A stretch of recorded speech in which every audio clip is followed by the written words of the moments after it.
one tonight. Geese.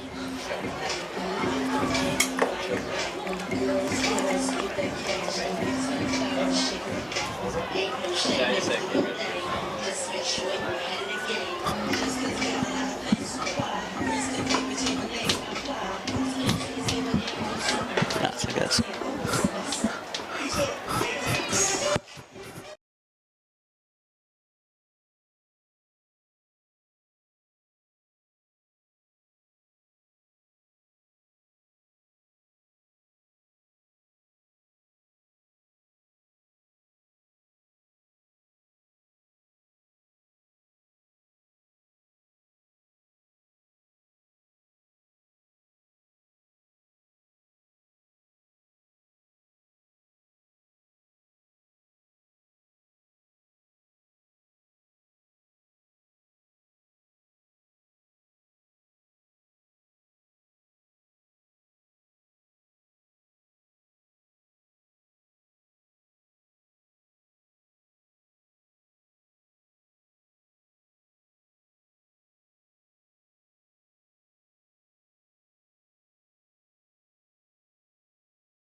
Sunset League contest.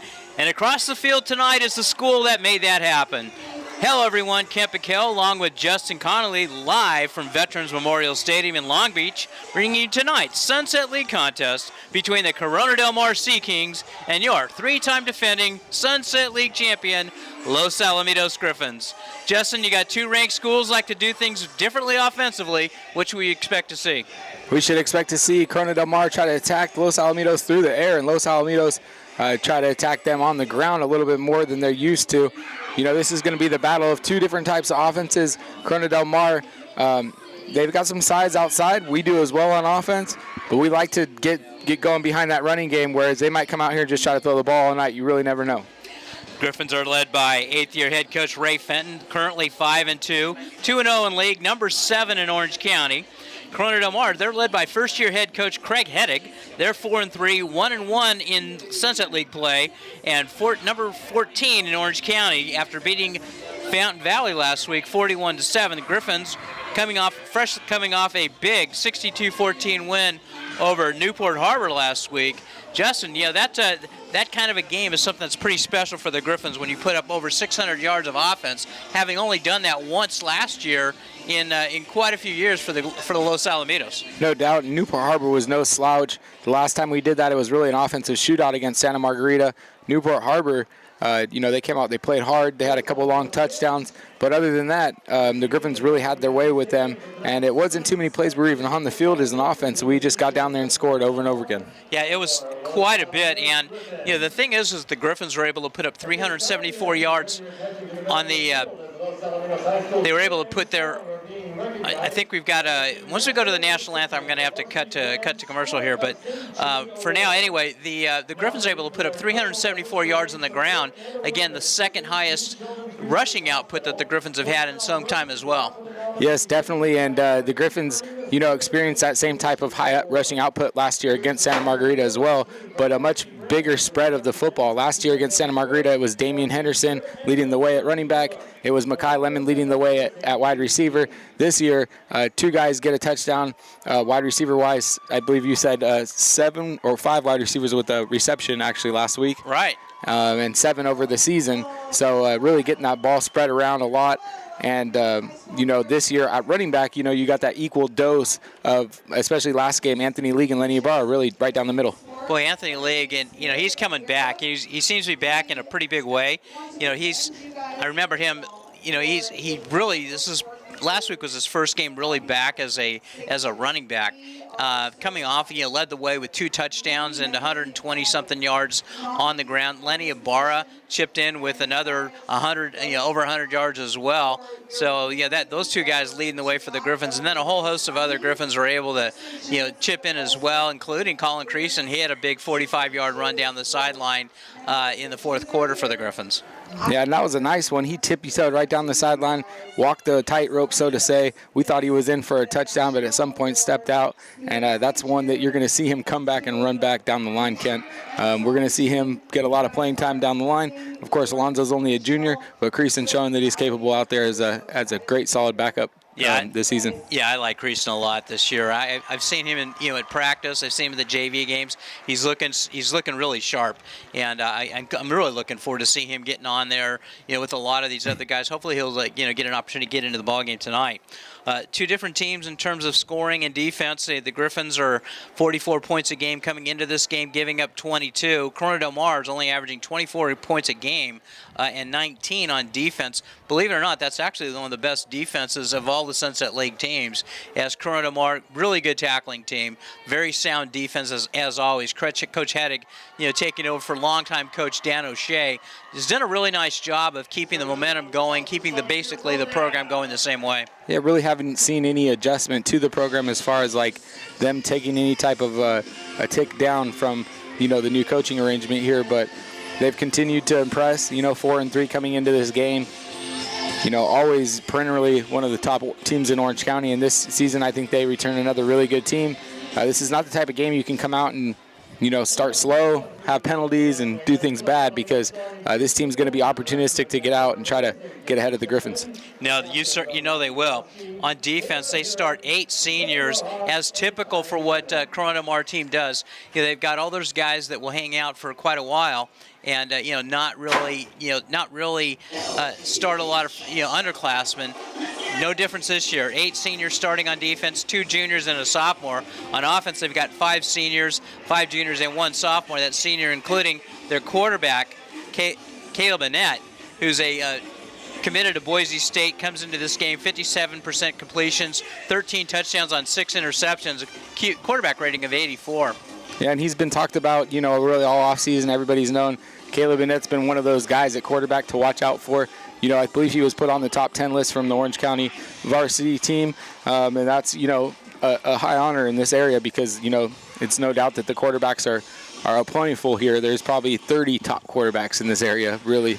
And Annette is one of those guys who shine. So we'll see how he goes against a really strong secondary for Los Alamitos. Tonight we'll be seeing Isaiah Rubin play multiple positions likely, but maybe a little bit more at safety than we usually see him, usually at cornerback. There's some other guys we might have in there as well. And, the typical, your usual bunch as well, of course, Foster Slaughter, Tatum Rogers, and Tucheks, of course. Exactly. Well, Alonzo Esparza is leading the way at quarterback for the Griffins. He comes in with a 64% completion, 17 touchdowns on 6 interceptions, 114 quarterback rating. He's also averaging 5 yards a carry and 2 rushing touchdowns. And when you think about it, all of the hype between the 2 quarterbacks, Alonzo Esparza and Caleb Annette. Caleb Annette's gotten a lot more love than, let's say, Alonzo has, but the numbers don't lie. Alonzo's actually doing a better job, at least statistically, for as far as the quarterbacks go for the Griffins. He's making a huge impact, and it's easy to overlook that when you have such great athletes on the field. But he's continued to make plays not only with his legs, but with his arms, with his arm as well. And then contorting that body when he goes to run the football and getting those first downs. He's a very impressive player. He's smart. He's heads up. Sometimes it gets a little risky, because you get to running and you launch a football or whatnot. He really entrusts his players to go up there and be able to get those one-on-ones. Anthony League's leading the way on the ground for the Griffins, averaging 9.5 yards a carry with 8 touchdowns. Lenny Ibarra, the sophomore, 8.1 yards a carry with 2 touchdowns himself, as well, filling in for both the injured Gerard Terry and Anthony when they were both dinged up there for a while. Lenny's just done a fantastic job as a sophomore, coming in and basically started off as a third-string running back, and you couldn't really tell with him being in the ballgame. Not at all. You know, it seems like he's a first-string type of guy, not only at our program, but probably any program around here. Lenny's doing really well, especially as a sophomore. He runs behind his pads. You know, he gets behind, he uses his speed to his advantage. He's learned a lot from the runners around him, and he's very impressive. And a good 1-2 touch with Anthony Lee, as we seen last game. Okay, we're going to go ahead and pause here for the national anthem, and here's Coach Cobley. And the Cullen Middle School, all under the direction of Mr. Paul Crockett.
His coach is up there? Yeah.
His words eye view of what he expects to see tonight, and especially the game last week against Newport Harbor.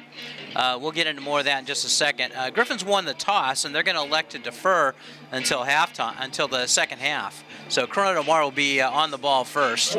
Beautiful night here for football. 68 degrees here at kickoff. Slight breeze coming from the west. Griffins are wearing their all-red jerseys, pants and jerseys with the white numerals and the red hat and the blue hats. Corona Del Mar white pants and the powder blue numbers and the powder blue helmets. The Sea Kings both teams are on the field, and we're moments away from getting this ball game underway. Justin? Super excited to get back on the field, Kent. Last week was a big one for the Griffins, just going out and taking care of business handedly. And this week we look to continue on that momentum that we ended last game with. Of course, second team in for the most of the end of last game. We kept scoring, we kept doing our thing, and the Griffins want to continue being a team on a Destiny-type team in the Sunset League, ending off this Sunset League run with undefeated season in league play. Okay, we are at Vet Stadium, about 10,000 capacity. We're going to be well short of that tonight here. We're high above the western sideline. This is a north-south running field with the scoreboard being in the southern side of the southern end zone. CalPreps has this game a 38-14 LoSal win. I want to give a special welcome to our friends on the East Coast listening in at 920 WN The Apple. Elsewhere last night, big Sunset League game. Edison had to block a punt, a potential game-tying field goal, as time ran out to preserve a 31-28 win over Newport Harbor. Hopefully, we'll have Mo Patios and Kevin Dole at halftime to give a little more detailed account of that. Yeah, it'd be nice to hear what their vision was from the actual game. You know, I'm just hearing about this today, Ken. I don't know how I missed that last night on Twitter. I must not have made it on. Must have been a little too tired, but no doubt I did not expect Edison to have any type of, ordeal in that game, and clearly they did. Yeah, it was a surprise to me, and they had to start their freshman quarterback, and there'll be more about that again from Kevin Dole and Mo Patios. Let's run down the starting lineups for the Griffins. At quarterback, Alonzo Esparza. The running back will be Anthony League. Receivers will be Jaden Hernandez, Carson Clark, Devon Mitchell, and Alan Wimberly, and Hayden Elegon. Up front for the Griffins, Makai Stewart and Zion Scrivens are the tackles. Caleb Martinez and Tupu Toloai are the guards. Center, Kapono Mao. On defense, the Griffins will be sending out Pearson Sapinga, Manoa Fapus, and Andre Taylor up front. Linebackers will be Iverick Kerrigan, Kamar Matuti, Jackson Ragoose, and Sir Bible. Foster Slaughter and Tadon Rogers are the safeties. Josh Tuchek and Isaiah Rubin are the cornerbacks. And those are your starting lineups for tonight's ballgame. Justin, a couple big matchups to watch for tonight. A couple big matchups to watch for is down there at the wide receiver position for Newport Harbor. Both their wide receivers going up against tonight. Actually, Gerard Terry going to be at cornerback. We can let you guys know about that now that it's game time. And then Joshua Tuchek's two really, really good cornerbacks going against two tall receivers that are lengthy and like to go get the football. We've been tested all year. I think these guys are game ready. Gerard Terry may take a few plays to get going, though we haven't seen him at corner in a while, so it's something that we'll be monitoring closely. But you got to have a lot of belief in Gerard's skills. He's one of the best players on the field at all times. He's on the field, similar to Makai Lemon in a few formats. And Makai actually, was practicing with the cornerbacks this week as well too at his USC practice. Yeah, wasn't that wild? Those two receivers you're talking about for Corona Del Mar are Russell Weir and Zach Giuliano, both well over 6'3". Giuliano, a 6'6" tight end, averaging 10.2 yards a carry. He's got a catch. He's got 7 touchdowns on the season, and Weir 14.1 yards a catch. He's got 7 touchdowns as well, 5 touchdowns this year. Okay. McLaughlin's got the ball teed up at the 40-yard line. He was a guest on the coaches show this past week. He'll be kicking from left to right in his red jerseys. And we're about to get this ball game underway. Approaches the ball, booms it away. It's short and returnable, taken at the 11. 15 out to the right side of the 20. Stutter step to the 30. Past the 30, taken down right at the 38-yard line. And that's where Corona Del Mar will take over, 1st and 10. Yeah, and Corona Del Mar with the hot start there, doing a little bit better against our kick coverage than most teams have. And Los Alamitos will start tonight on defense and see if they can use the defense to stifle this passing game of Corona Del Mar and start the game with a 3-and-out. As you said, going to corner tonight, Gerard Terry making his first start in quite a while, coming back from an ankle injury. Annette will send 2 receivers to the right, 1 back offset to his right. I believe they call that the Queen formation. Shotgun set, handoff, running around the left side and hit right at the line of scrimmage, is able to stumble forward for just a couple yards there. Is the running back for Corona Del Mar, Wyatt Lucas. Wyatt Lucas that time decided to go off to the off tackle, turns up the field and takes a big hit from Iverick Kerrigan coming from the offside linebacker position, and Kamar Matudi there to make the tackle as well. I think the Griffins are going to want to keep him in one-dimensional. Annette busted play and ends up tossing it out to the right side, and a real short gain out to the 40-yard line, just picking up a yard, and that's about it. Goes Lucas. Not what we expected them to come out and do, run it twice in a row. We figured they were going to pass just to start the game. 3rd down and 7. Annette will send trips receivers out to the left side. He'll go out in an empty backfield.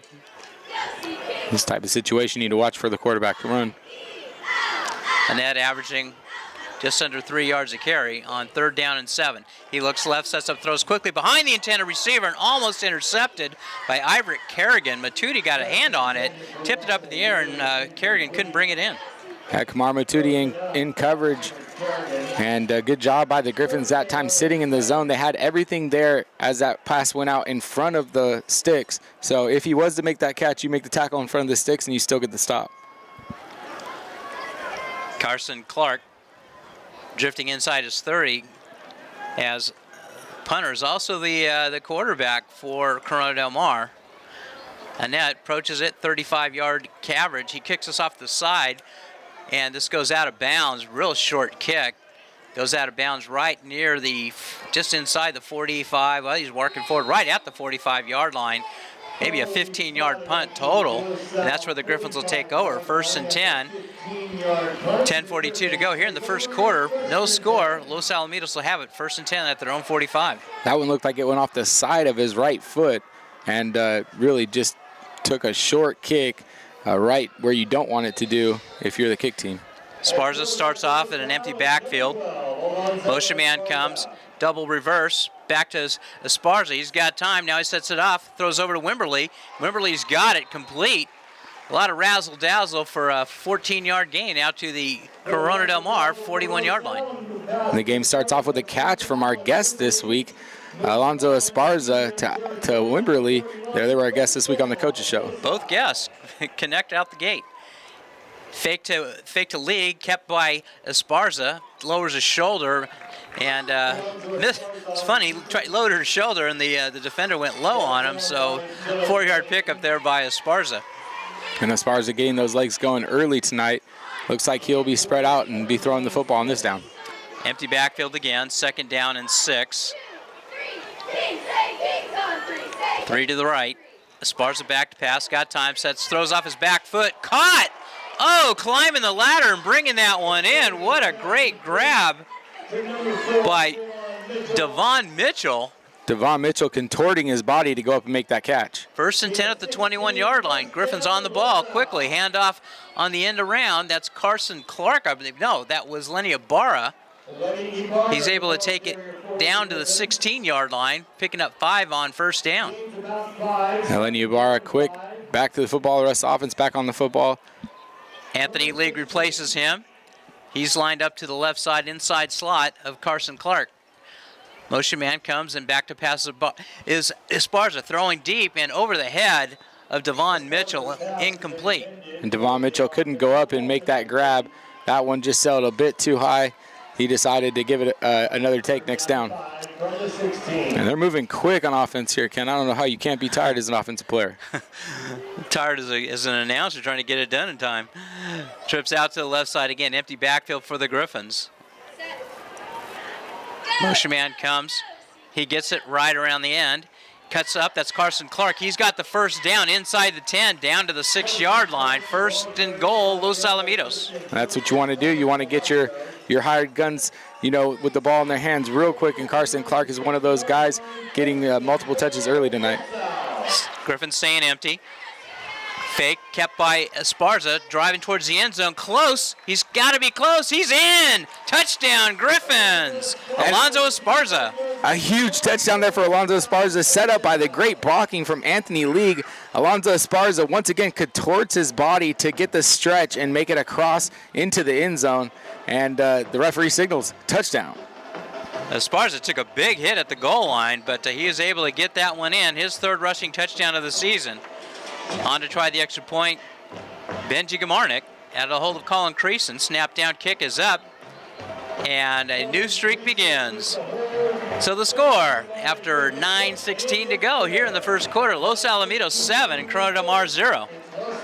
And a great start to the game for Los Alamitos. Alonzo Esparza, the guy can do it all. He can throw the ball, he can run the football, but not enough is said about, what we talked about on the show this week. He can do it in the classroom as well. The guy getting looked at by some of the top schools out there, academic university-wise too, and a guy who takes really good care of his body. He's got, he does a tremendous job for a quarterback in the weight room. Quarterbacks sometimes are known to take the day off here or there.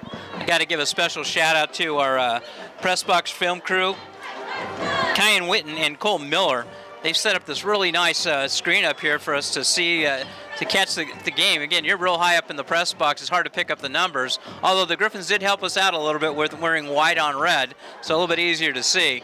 But again, still a great screen to have up here, up in the press box. Really appreciate these guys from Los Alamitos High School, Kyan Witten and Cole Miller. And Justin, I believe this game's out on Showdown Series 7, right? Yeah, Showdown Series 7 on 7 on YouTube. You can find it there. Yeah, we're live streaming a video of this one as well. You can hear us and watch us. But don't tell a friend. McLaughlin pooches this one away, high kick. Short, taken at the 10, right side to the 15, 20. Runs into a whole host of red jerseys there, and the scrum will move forward to the 22, and that's where Corona Del Mar will take over 1st and 10 to start their second position of this ball game. 9:08 to go in the first, 7-0 Griffins. I just had to think while you're saying that, Ken, just to be super clear, we're doing a simulcast. I mean, we're watching the game from the comfort of our own homes on the live TV right here. Right. And we're calling it like a podcast. But yeah, that's a simulcast. Well, it is a little different. Normally on a TV type of broadcast, you're not able to really see what's going on. I mean, you have to paint a picture where normally you don't have to do that with a TV. Okay, Annette's got empty backfield. Trip receivers out to the left side this time. Ball is on the right hash. Annette looking right. Sets up, throws right, and complete. Right out to the 35-yard line. Nice grab out there by the receiver for Corona Del Mar. That's Zach Giuliano. Giuliano, the big tight end. Annette threaded that football in there. Giuliano was double covered on that play by both the cornerback on that side and the safety. That's the first down of the ball game for the Sea Kings. Isaiah Rubin and Tuchek on you, and he still made the catch. That's a good play. Back offset to the left of Annette. Ball's in the right hash. He's back, looks right, sets up, throws quickly, and incomplete. Trying to get that one out to Weir on the outside, goes incomplete. That's a great job by Joshua Tuchek in coverage. Joshua Tuchek gets his hands on the receiver within 5 yards, stops the receiver's route. Receiver ends up running it out. Quarterback throws it and doesn't have it on the money. Tuchek's still in his face, and he's not able to make the catch. Lucas lines up behind Annette on 2nd down and 10. Two receivers to the right side. Tight end offset just to the behind the guard. They'll hand off to Lucas following the tight end, and nothing doing. The Griffins just stoned him right there at the line of scrimmage. At that time, the tackle was made by Mason Lano, coming up from his defensive end position and making the solo tackle on the running back. Devon Mitchell comes into this game on 3rd and 10. The rush specialist from the outside. Well, I'll tell you what, it just doesn't get any easier for Corona Del Mar when you got big number 4 coming at you. It's definitely something special when Devon Mitchell gets on the field on 3rd down, especially. He's going to peel his ears back or pin his ears back and get to that quarterback. Looks something like a young Jason Taylor out there. Two receivers off to the right side. Here's back to passes Annette, steps up in the pocket, rolls out to his right. He's going to have to take off running, and he just runs out of bounds, well short of the first down at the 40-yard line. And that'll bring up a 4th down and 7, a punting situation for Corona Del Mar. And that's why you do that. You put a guy like Devon Mitchell in there because he's able to just totally flush that pocket out. He gets his speed gets around the end, and Annette's forced to get out of the pocket as the front of the pocket's collapsing on him as well. And he's not able to pick up any yards really there to make it anywhere near a first down. Only a 20-yard punt last time for Annette. Carson Clark standing inside his 30-yard line and waiting it. Good snap, approaches it, booms it away. Off to the right this time. It takes a bounce, and Carson Clark wisely gets away from it and rolls inside the 15-yard line down to the 11. That's where the Griffins will take over. 1st and 10 with 7:33 to go here in the first quarter. Los Alamitos 7, Corona Del Mar 0. And Carson Clark had thought about it right there, trying to pick it up at the end, but a very dangerous play that would have been, and I'm glad he ended up staying away from it. Yeah, it looked like he might have, if it gave a good bounce, I think he might have grabbed it, but yeah. Got to be careful these days, too. Now everybody's trying to throw that guy into the ball. Yeah, still haven't figured out if that's something they're going to let fly or not, huh? Empty backfield again. Hayden Elegon split out wide to the right. In the slot of him to the left side, just to the left of him, is Devon Mitchell.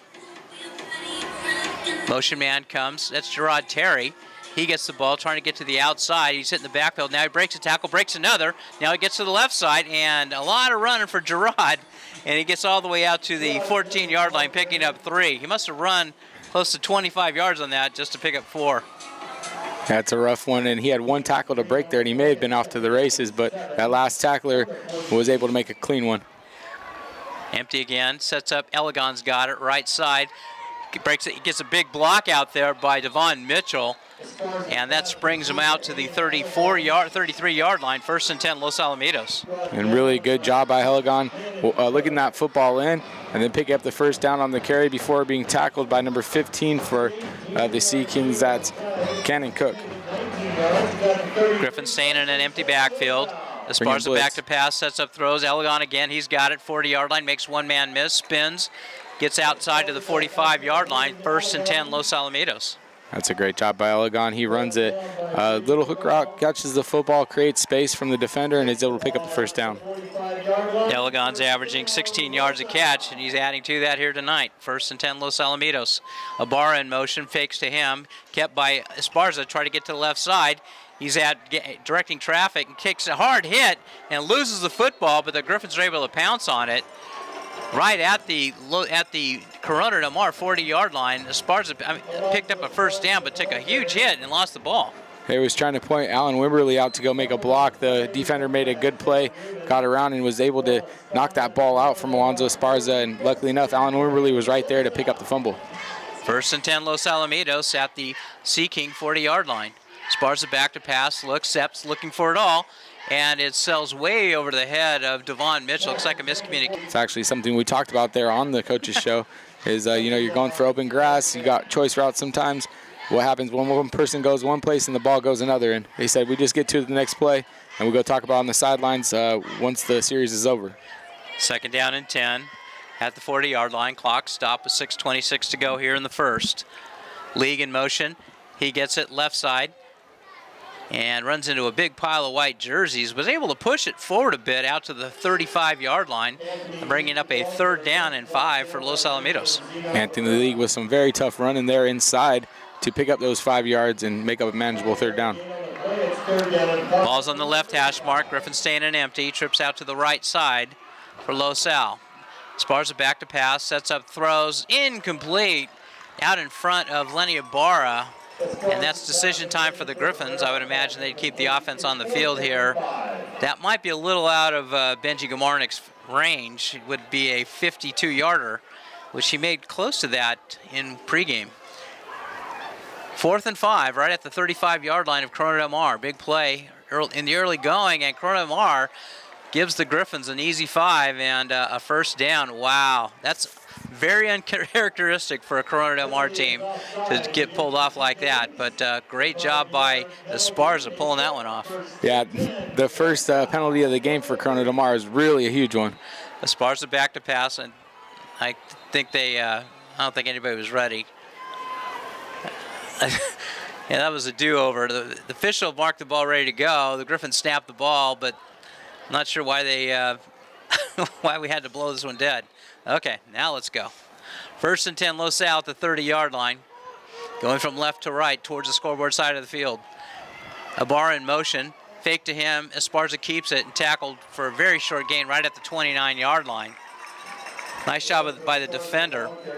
That time you use the motion of Ibarra to move around and end up sealing off that edge for you, but they had good pressure and push from the middle defensive interior lineman, and were able to make the tackle on Alonzo Esparza. 2nd down and 9. Esparza back to pass. He's got time, sets up throws. Mitchell's got it. Close to first down, still on his feet, fights forward. He's got it. First down, Los Alamitos. Devon Mitchell right over the middle. And Devon Mitchell absolutely battled for that first down. He didn't start in front of that. He was about 1.5 yards behind it. He ended up battling for it and then stretching for it. Griffins right on the ball again. 1st and 10. They'll hand it off. That's League. Breaks one tackle, breaks another tackle, still on his feet, inside the 10-yard line. Anthony League, big, powerful run by the junior. Anthony League takes it down. 1st and goal, Griffins, right at the 6-yard line of Corona Del Mar. Almost thought he was going to take out the referee right there. Griffins staying in empty on 1st and goal. Esparza back, sets up, throws quickly, looking for Wimberly. He's got it. Touchdown. That's Griffins. Up Hayden Elegon. Hayden Elegon, a little taller than Wimberly out there on the right side. Right. Hayden Elegon goes up for the football and gives the corner a head top, taking it right off the top of the corner's head and into the end zone.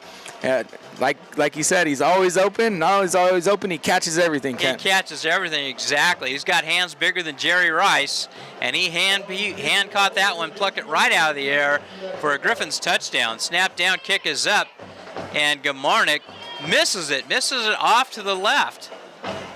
So the score with 5:01 to go here in the first quarter. Los Alamitos 13, Corona Del Mar 0.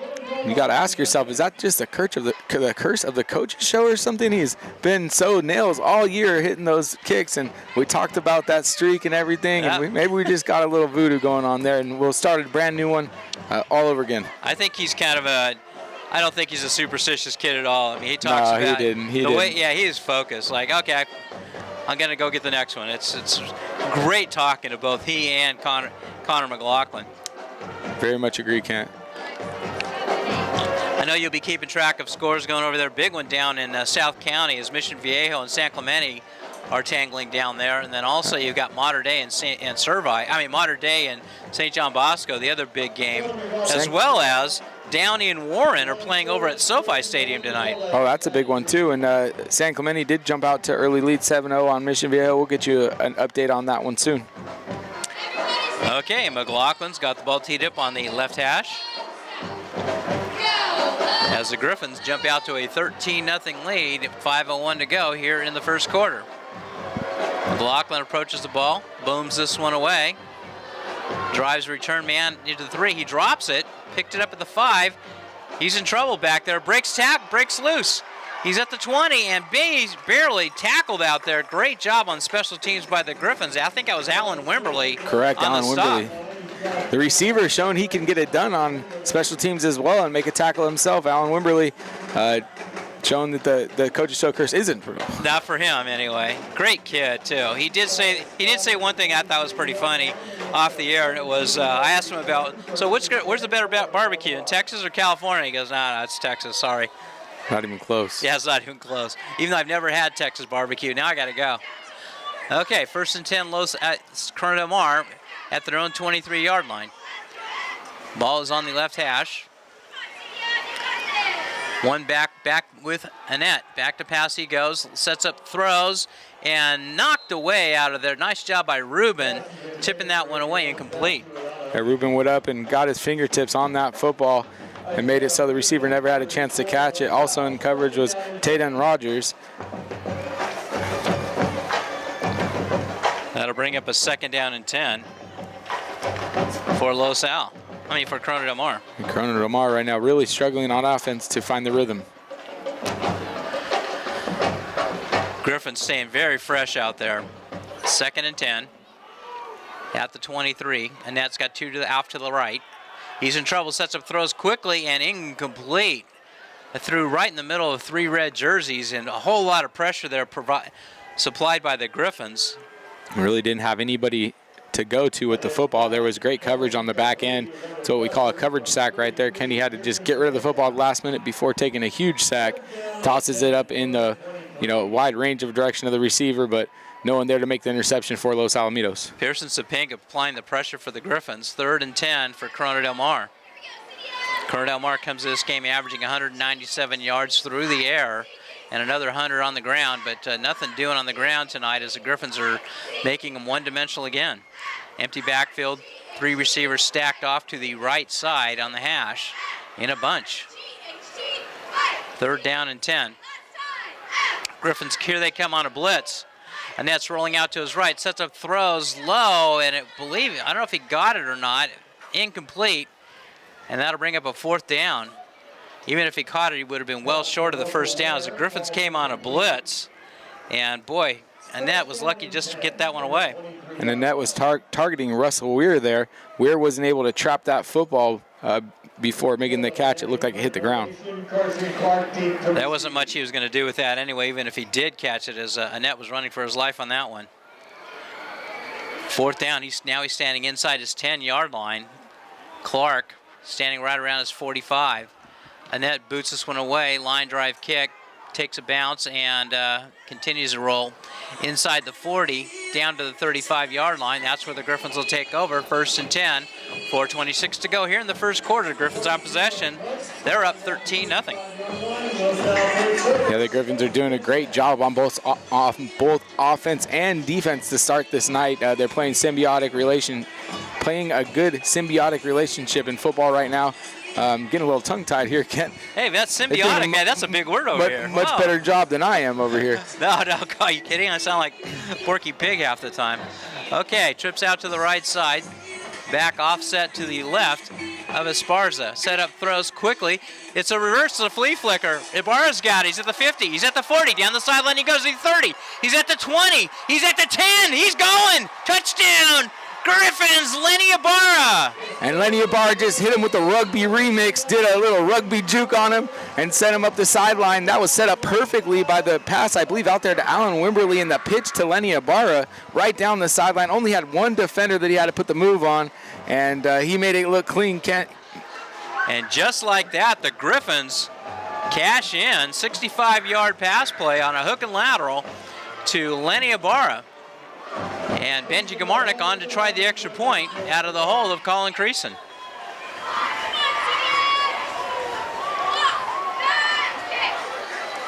And the snap is down, kick is up, and this one is good. So with 4:14 to go here in the first quarter, Los Alamitos 20, Corona Del Mar 0. What a great start for Los Alamitos tonight. Corona Del Mar really struggling to find their identity on offense, and on defense, they are just having trouble going up and matching the firepower for Los Alamitos. Well, Justin, that last drive before this 65-yard one-play drive was an 89-yard drive. Remember, the Griffins had it back at their 11, and they just took it straight down the field on their second possession to punch this one in. The Griffins are looking pretty unstoppable on offense. And that was one of the things that Alonzo Esparza was talking about on the coaches show, was that it seems like the team is really starting to get together. This is not a slouch team on defense at all for Corona Del Mar. They're actually very well coached, and for the Griffins to be doing this kind of a number on these guys in the early going, that's pretty special. Yes, it is very special, Kent. The Griffins are showing that they're hitting on all cylinders. They've not had any penalties going on yet tonight, and they've just played good, clean football, moved the ball down the field. On defense, they've got their stops when they're asked to. A big 3-down stop 2 series ago.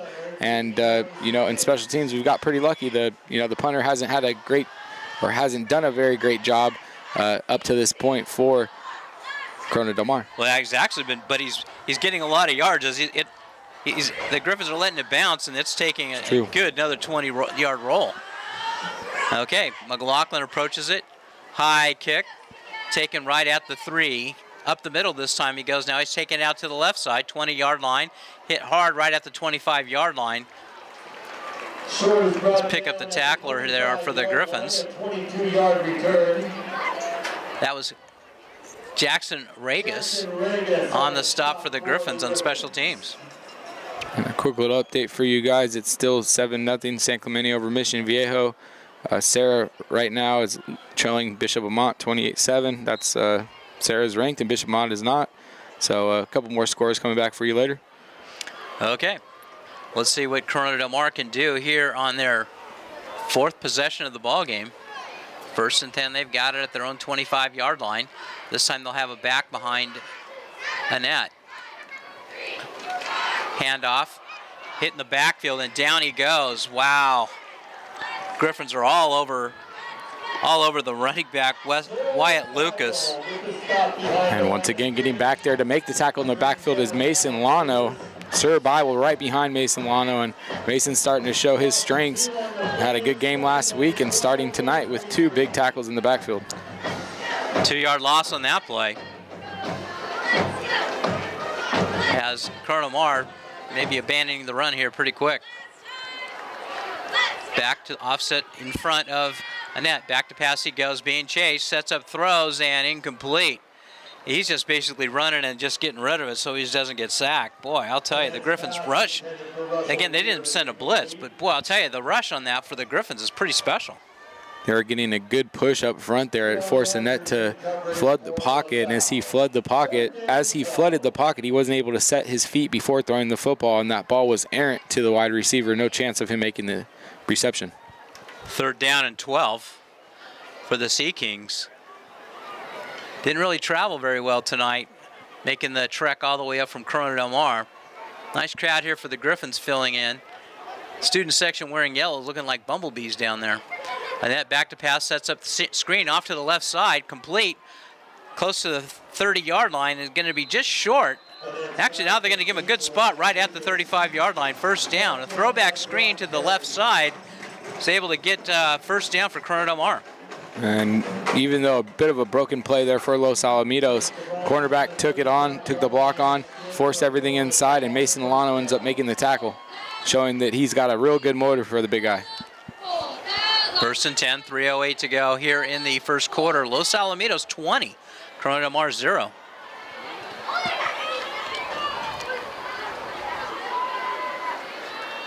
Two receivers on either side of the formation, double tight end set for Corona Del Mar. Annette back to pass, sets up throws quickly out to the right side, complete. As Tuchek there in coverage, short gain out to the 39-yard line, 4-yard pickup out there to Weir, and Tuchek's all over him. And the Griffins have an injured player down on the ground. It looks like Lano. Tuchek did a really good job of breaking on that football. Yeah, Lano's in pain down there. He's got his helmet off, and looks like it's a lower leg type of a deal for him. Hopefully it's nothing too serious. We'll take a quick time out here and a word from our sponsors.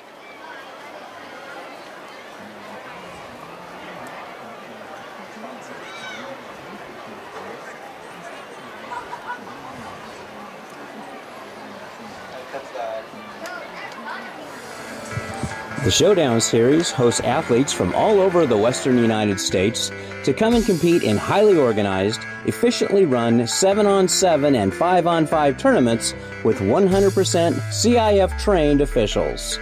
We pride ourselves on having tournaments that start on time, run on time, and stay on time.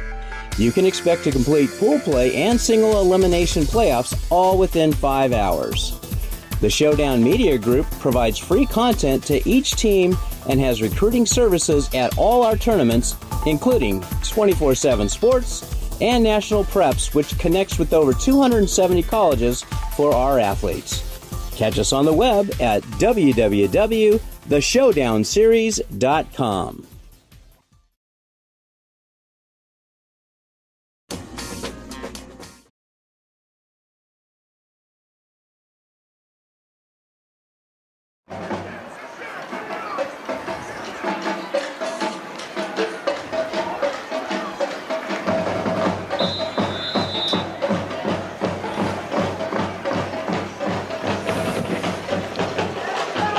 Solano had to get helped off to the field, off to the sideline. He's over in the tent here on 2nd down and 6. Ball's at the 39-yard line of Corona Del Mar. Handoff, and nothing doing again. Boy, I'll tell you, the Griffins just, doesn't matter who's back there, but there's just no running room at all. Matt Falpusa in on the stop, along with Matuti and Regis. Looks like Regis and Sir Bible in on the stop as well. 3rd down and 6. It looks like Kent right now, just an update from you guys across the county. Orange Lutheran's up 14-0 right now on Servite. And it's now 7-3. Mission Viejo is trailing San Clemente. 3rd down and 6 to go. 3rd down and 6. Ball's on the 39-yard line. 2 receivers off to the left side, 1 to the right. Ball carrier off to the left of Annette. Back to pass he goes. Steps up in the pocket. He's in trouble. Down he goes. Back to the 36-yard line. Griffins with a sack on that one. Regis in on the stop for the Los Alamitos. And as the pocket folded, Regis was able to stay calm and wrap his arms around the quarterback and make the sack. Actually, he may have got back to the line of scrimmage just barely, or maybe a yard over. No, he lost 3 on that one. Okay. Yeah, sacked him. Good job. That was a good sack. That's what you're trying to get on film right there. And Regis has been doing damage ever since he got in Game 5, and he's catching back up. Annette standing right around his 20-yard line. Right-footed kicker boots this away. Line drive kick. Trying to do the golf thing where he kick it and run. And he's doing a nice job of it as Griffins are giving up an easy 20 yards of field position on each of these punts. As the ball rolls down to the 21-yard line, that's where the Griffins will take over. Their 4th possession of the ball game. They lead 20-zip with 56 seconds to go. Yeah, technically, if you looked at the ball as a receiver for their special teams right now, the ball's got like 35 yards by himself, just rolling. Yeah. Still rolling. So it's very tough catching those punts back there, but you got to get up there and make a fair catch every so often as well. 1st and 10, empty backfield. League goes in motion. He gets a handoff left side. Now he cuts it in the middle. Struggles forward to the 30-yard line, picking up 9 yards there on 1st down. Anthony League really showing how his legs are coming back and getting under him. He's running faster and smoother than he, as he gets every game back. Gerard Terry in motion. He gets the carry. He sticks his foot in the ground. He picks up a 1st down out to the 33-yard line. 1st down, Los Alamitos. That time you bring Gerard Terry in motion with all that big speed coming from the outside, hand him off the football, and the linemen are able to clear out a huge gap in the front of the line. In front of the defensive line, he's able to pick up an easy 1st down. Trips to the left side. Esparza back to pass. Sets up, looking deep. Mitchell's wide open, 40-yard line, 30-yard line. Try to get to the outside, taken down inside the 30, down to the 25-yard line. They'll mark him short at the 26, 7-yard line. 1st and 10, Los Alamitos. They'll move the sticks. Chain Gang's got to run up, get the sticks set. Griffins are waiting for him at the line of scrimmage with 16 seconds to go. They'll wind it up. Here we go. Esparza calls for the ball. They'll hand off. That's League. Flag on the play. That's the first one on the Griffins. And throwing it right at the feet of Mackay Stewart. So 6 seconds to go. The Griffins will get their first flag of the ball game, that's news in itself, Justin. Yeah, usually we'd have about 3 by now. 3 would be generous. I mean, gosh, we've been averaging well over 100 yards and penalties a game. Actually, we're averaging, well over 10 penalties a game and 109 yards. That's through 6-7 games so far this season. Well, that'll move the ball back to the Corona Del Mar 37-yard line. And they're not going to get this play off. That's the end of 1. Los Alamitos 20, Corona Del Mar 0. Going to give a quick, before we head to a quick commercial here, I want to give a couple shout-outs to the end zone film crew, Sofia Rivas and Leah Rodriguez.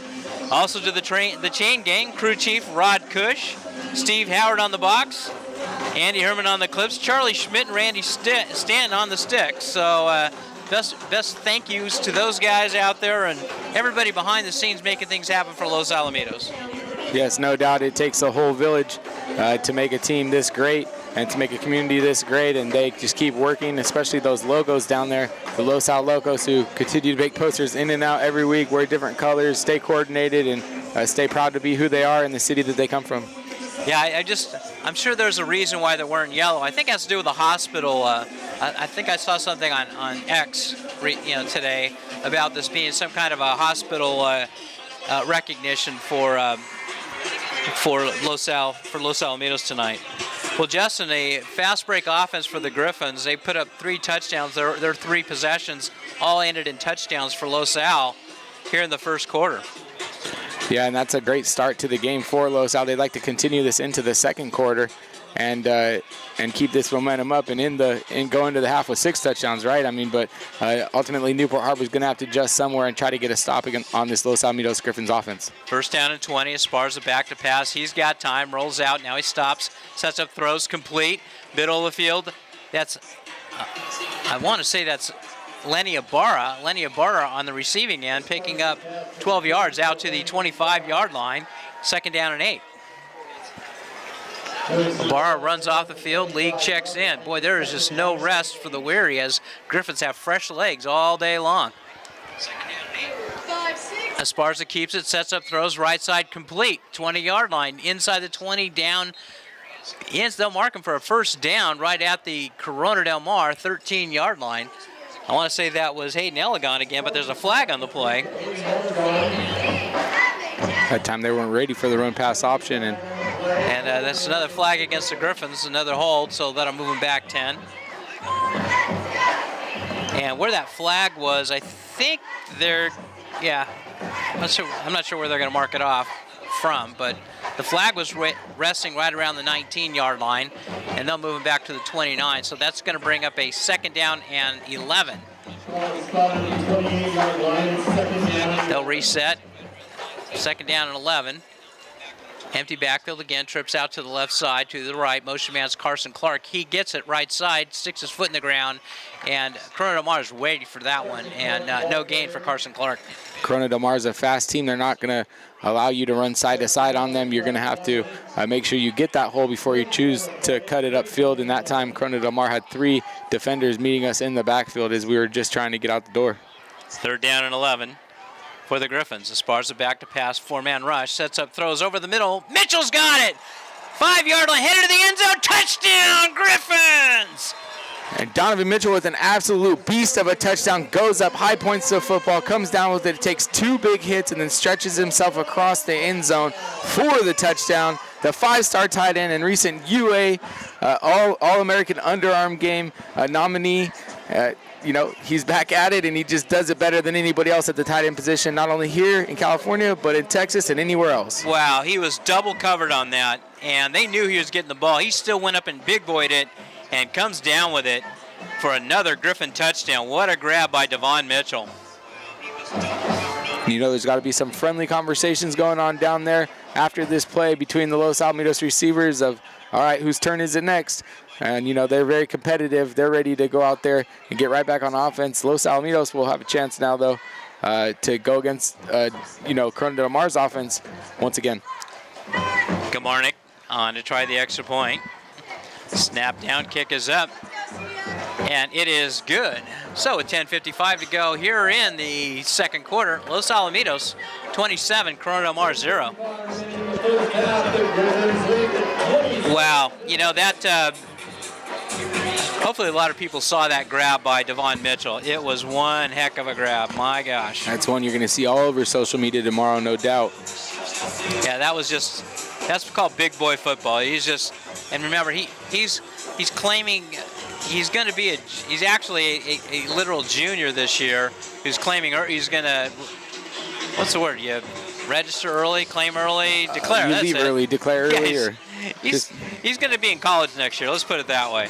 He's going to be at Oklahoma, and my gosh, they're getting a guy. They're getting a dude, that's for sure. Good friends with Alan Wimberly, guest on the coaches show this past Tuesday. It's nice of Devon to show up there. Again, just nice kid, always shows up, big smile on his face. Exactly. The 3rd time he's been there, 1 time to talk to us and 2 times just to support his teammates. Yeah, it's just, it's the no kind of guy he man. is. It's no surprise. Leadership abounds. Ever since he stepped on campus at Los Alamitos, Devon Mitchell's been a leader for the Griffins. McLaughlin's got the ball teed up at the 40, left hash mark.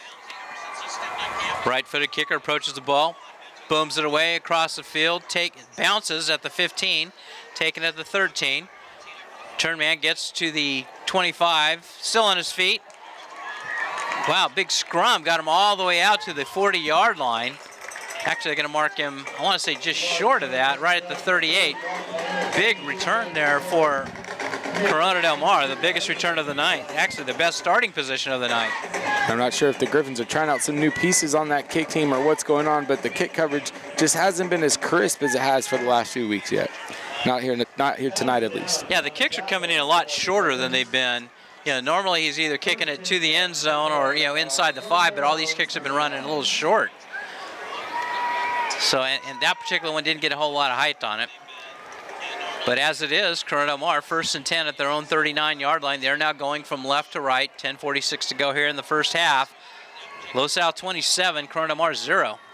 Griffins got 5 at the line. Now they back out of a blitz. Annette back to pass, looks right, sets up throws. Tall, too tall for Weir. Tried to one-hand it, and Tuchek was in coverage. It goes incomplete. Yeah, Weir almost went up and made a huge athletic catch out of that one and astonished all of us. But Tuchek was in coverage, had a close enough body to him, and Weir was ended up dropping the football. 2nd down and 10 for Corona Del Mar. Yeah, they're looking to get something going here, that's for sure.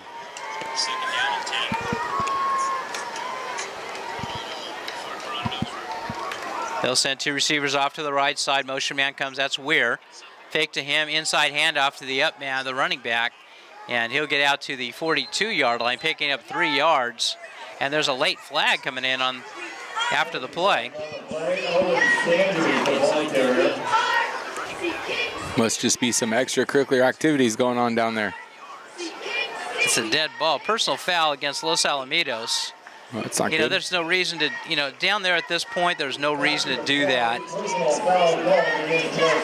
You know, you got all the momentum in the world, so all you got to do is to get them back, is to do stuff like that. Kind of dumb, actually. So that moves the ball into Los Al territory for the first time tonight for Corona Del Mar, out to the 43-yard line. 1st and 10. Clock's winding, 10:30 and counting here in the first half.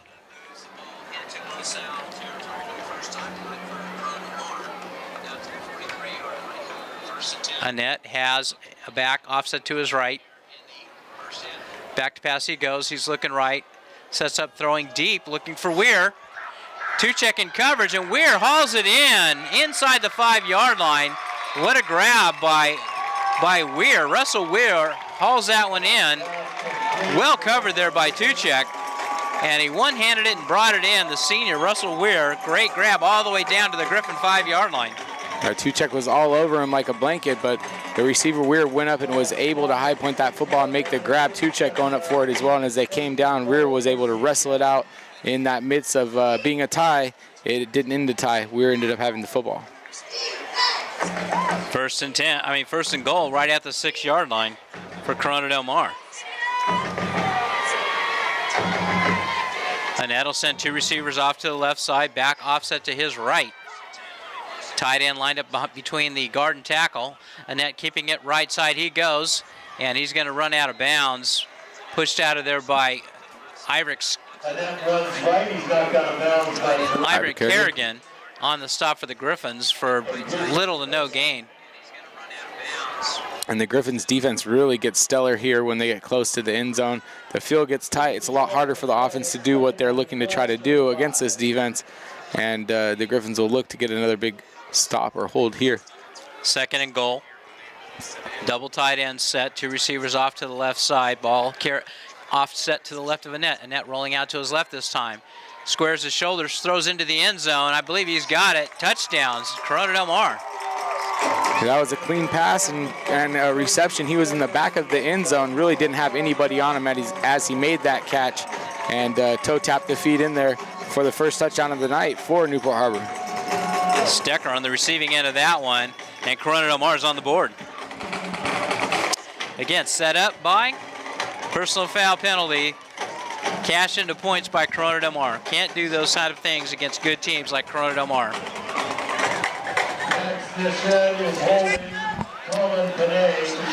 Carlin Penny on to try the extra point. Snap down kick is, no, they didn't get that one off. Penalty flag on the field. There's a false start against Corona Del Mar, so they're moving back 5 yards. Max Nashid is the holder for Corona Del Mar. Moves the ball back 5 yards.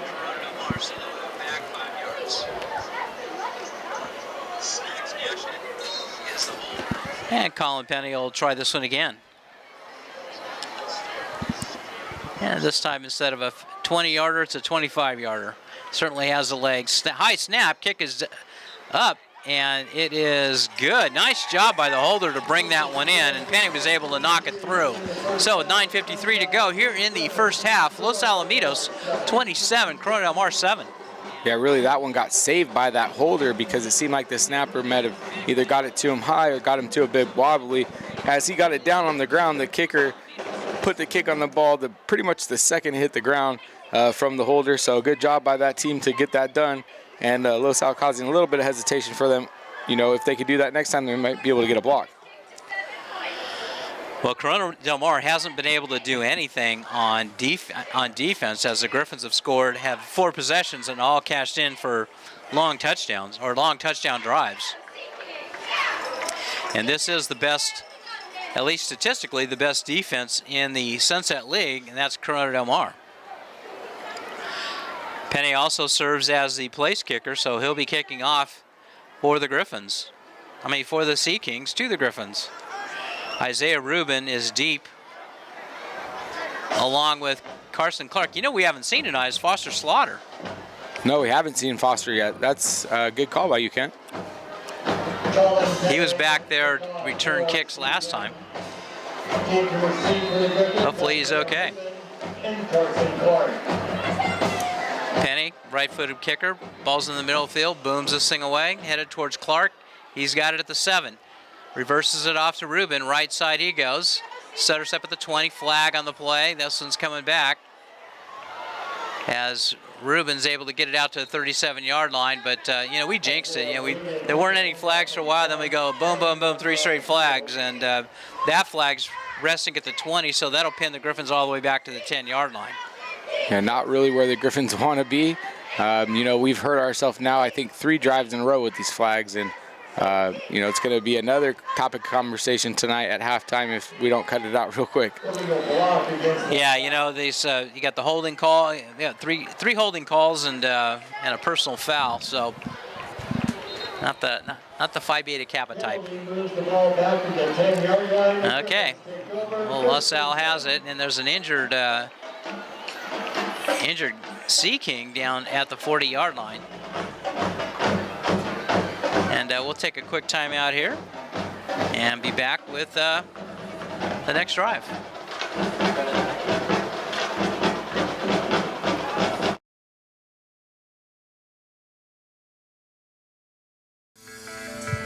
The Showdown Series hosts athletes from all over the western United States to come and compete in highly organized, efficiently run 7-on-7 and 5-on-5 tournaments with 100% CIF-trained officials. We pride ourselves on having tournaments that start on time, run on time, and stay on time. You can expect to complete pool play and single elimination playoffs all within 5 hours. The Showdown Media Group provides free content to each team and has recruiting services at all our tournaments, including 24/7. On his left foot, so hopefully he's going to be okay. It's not too serious.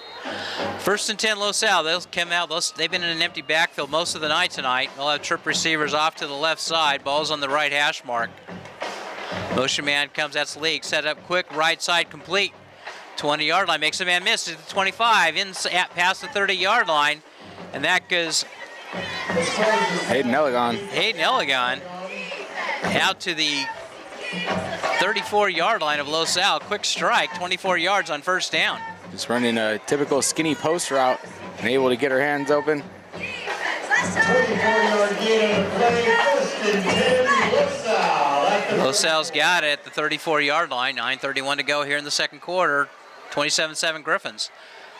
That's Esparza keeping it. He's got another 1st down across the 45-yard line down to the 47. We'll mark him down at the 48, I believe. 1st and 10, LaSalle. Griffins do a good job of blocking all around there, and Lonzo Esparza easily picks up a first down. That's actually the good decision by him. I mean, a couple of times I think he should have let it go. It was a great read by him. Motion man comes, now he goes back the other way. That's League. Esparza back to pass. He's got time. Sets up throws. Crossing route. That's Elegant again. Makes a man miss. 40-yard line. Sticks another one miss. He's at the 30. Still on his feet inside the 30-yard line. Down to the 28-yard line goes Hayden Elegant. And Hayden Elegant just says, you're not going to tackle me that easily. And he keeps bouncing off of one defender, another defender, the third defender, and finally goes down. Another really well-spoken young man, Hayden Elegant, an academic kind of kid, really smart. That's Carson Clark on the end around. Sets up, reverses field. He's at inside the 25-yard line, down to the 23. Carson Clark started right, came back left, picked up 5 yards. 2nd down and 5. Griffins in business again, all the way down to the Corona Del Mar 23-yard line. Trips out to the right side this time. Motion man comes, that's a bar. Back to pass is Esparza. He's got time. Surveying the field. Now he steps up in the pocket, breaks, and he takes off running. Slides down right at the 18-yard line. I think he's going to be at the 1st down mark, and he's got it. That's the first time I've seen Esparza slide. That was crafty. He was able to pick up the 1st down doing that. Usually we see him fall forward with his body in football. And sometimes land on it as well. Exactly. Motion man, that's League. He's got, there's stoppage of play. I'm not sure what the problem was. There's the flag. There we go. Illegal procedure against the Griffins. And I'm not sure what it was about. Yeah, I think maybe what happened was the motion man went towards the line of scrimmage before the snap. That's kind of like what it looked like to me. So that'll move him back 5 to the 23, 1st and 15. Clock's winding. Clock stop at 8:10 here in the first half. Gerard Terry, the ball carrier, and he gets 5 back to the original line of scrimmage. 2nd down and 10. Gerard Terry being used in that motion formation, getting the football, and that gives him plenty of space when he gets a football in his hands. He is in touch for the first 5 yards, but is tackled by the first defender who got on him. Terry goes off. Anthony League comes back in on 2nd and 10. Esparza calls for the ball. He's got time. Knight rolls to his left, directs traffic, throws it to League. He's got it. Touchdown, Griffins. Anthony League. And everything running back for the Griffins goes up and makes his receiving touchdown for the night tonight. Anthony League, not the first one in his career, but probably not the last one either. No, that's his second. The last time he had a touchdown through the air was against Western in the first game. And he adds another one here tonight as the Griffins with 5 drives and 5 touchdowns. As Gamarnik on to try the extra point, snap down, kick is up, and it is good. So with 7:29 to go here in the second quarter, Los Alamitos 34 and Corona Del Mar 7. Los Alamitos doing it, playing very professionally. Corona Del Mar, like we said, starting with a rough start and not really able to pick it up too much either right now to start to continue through this quarter. Last year, the Griffins won 49-14 against Corona Del Mar, and again, they had over 300 yards rushing while only giving up 5 yards themselves to Corona Del Mar. Seems like this is it's going to be even more lopsided tonight if the way things are going, as Corona Del Mar has no answers on defense at all for this very potent Griffin offense. It's really starting to feel its own. And talk about coming together at the right time, boy. Griffins are looking like a juggernaut. And it's so funny.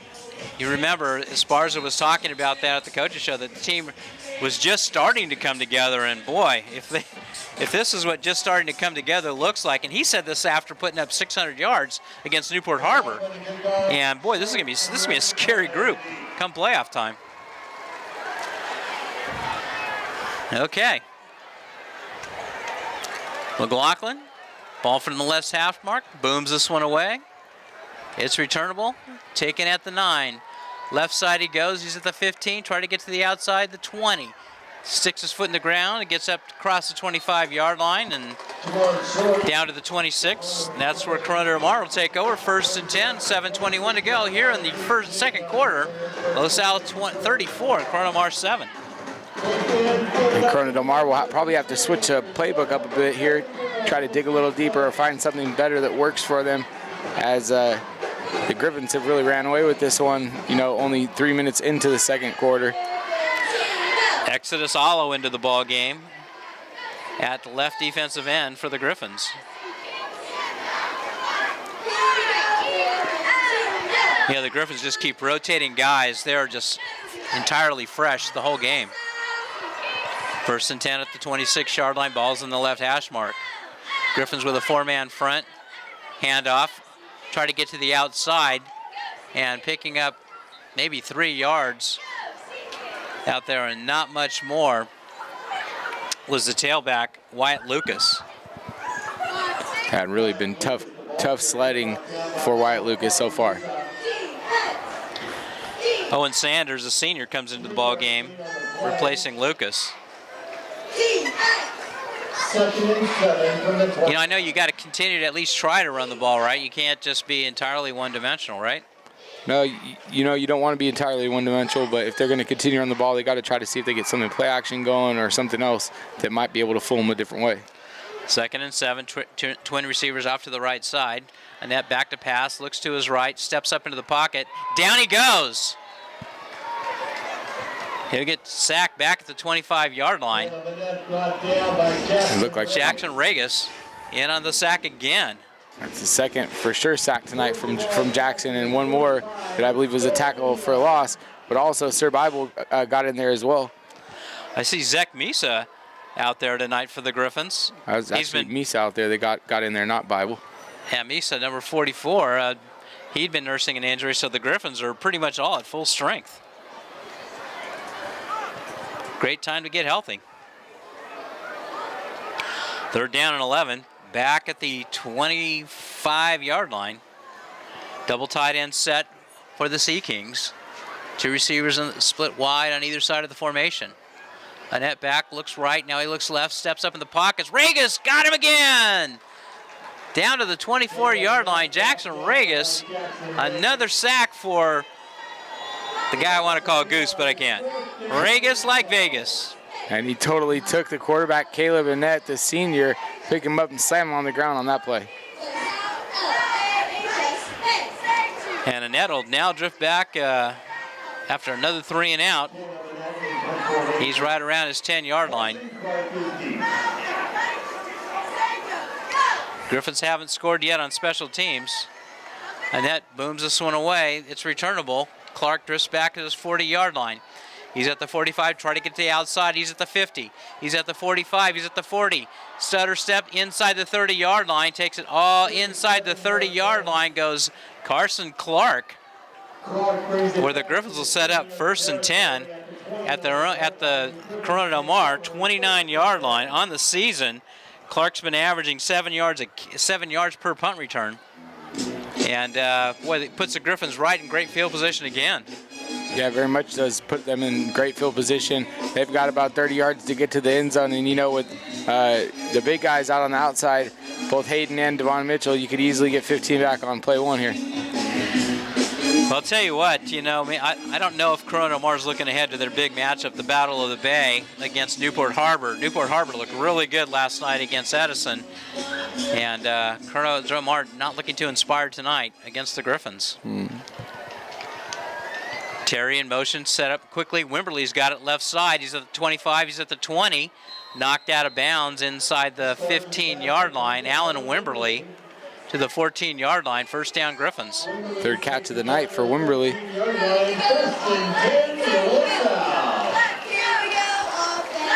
Yeah, this is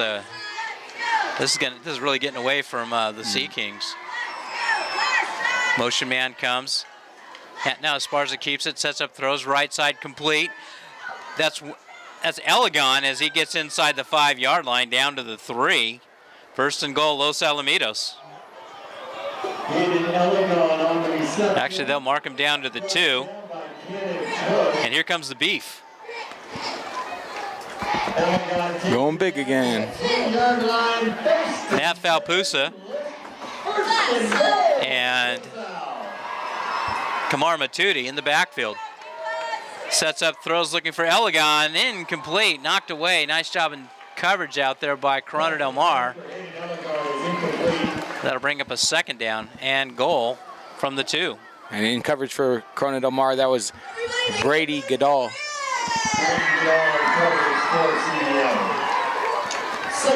Jumbo set for the Griffins.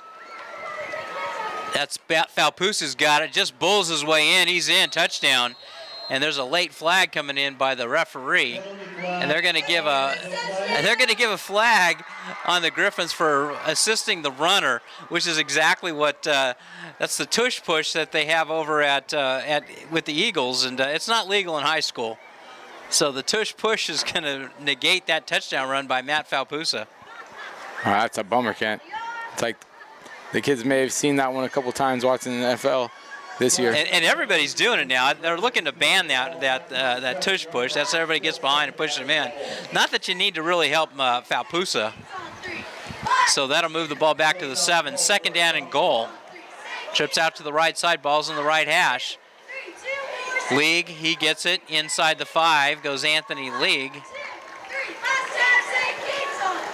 I believe that's League.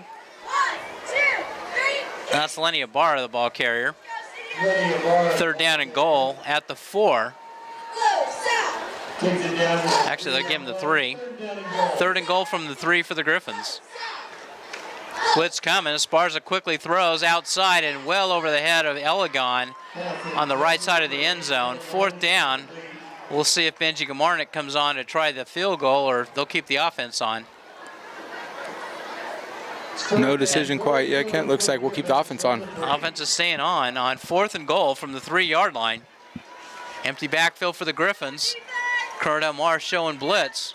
Last time they brought pressure, forced an errant pass, and now the Griffins are going to take a timeout. So with 3:58 to go here in the first half, Los Alamitos 34, Corona Del Mar 7. Wowzers. And you know the spirits up out there, Kent. It's that yellow though is getting to me a bit. It looks like a bunch of minions from where we're at because we're so high up. You're right, minions. That's another good one. Could be minions. It looks like you've got a youth football program out here. The Los Alamitos does a really nice job of bringing in the local Pop Warner team cheerleaders to come on out here, and that's what you got out there tonight here at Los Al at Veterans Stadium. Again, not really well attended by either side here at Vet Stadium. And we kind of talked before, there's a plan. The plan right now is to move the home games back to Los Alamitos High School at John Barnes Field, and they certainly could have accommodated who's here tonight. Hopefully they build a press box for us, though. You know, it'd be nice. We could build one in a tree house, though. You know, we'll put one in a tree, a local tree, tree house press box. I like that, as long as we get this screen here. Okay, the beef's out here. Fourth and goal for the Griffins. Toss to the right side. Anthony League following some blockers. He's diving. He's in. Touchdown. Griffins. Anthony League. And Anthony League hits that one with some hard running. It looked like he might get tackled before the end zone, but kept those legs pumping and falls forward into the end zone for the touchdown. Yeah, he got hit around the 5-yard line, but followed those the big beef out there on the blockers on the jumbo set and works his way into the end zone for another touchdown for Anthony. That's his 9th rushing touchdown on the season. Gamarnik on to try the extra point. Snap down, kick is up, and it is good. So with 3:53 to go here in the first half, Los Alamitos 41 and Corona Del Mar 7.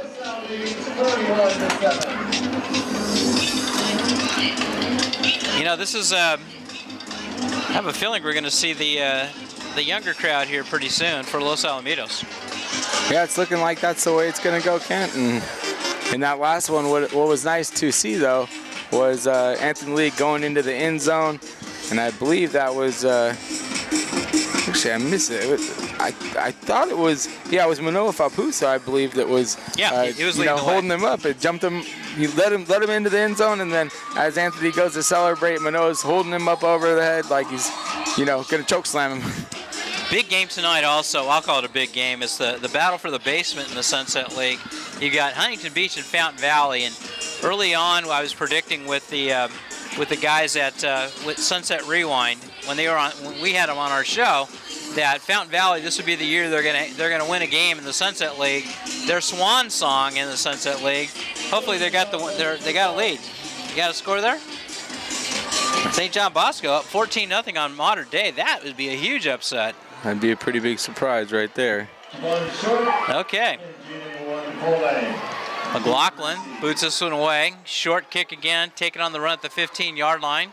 20, right side, runs into a big wall there. Ibarra's there along with Regis.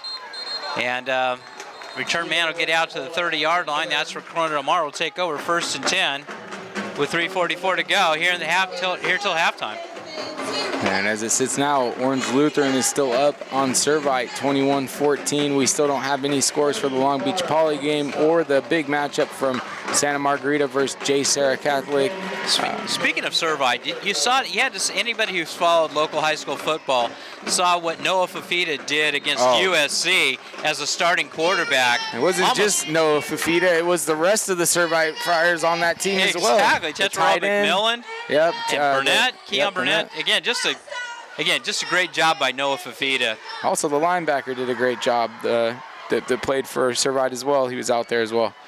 1st and 10 at the 31-yard line, and that's got him stacked over to the left side. Back to pass it goes. Sets up quickly and incomplete, looking for Weir, but nothing doing. He was backpedaling the whole time and couldn't get enough on that to get that one away.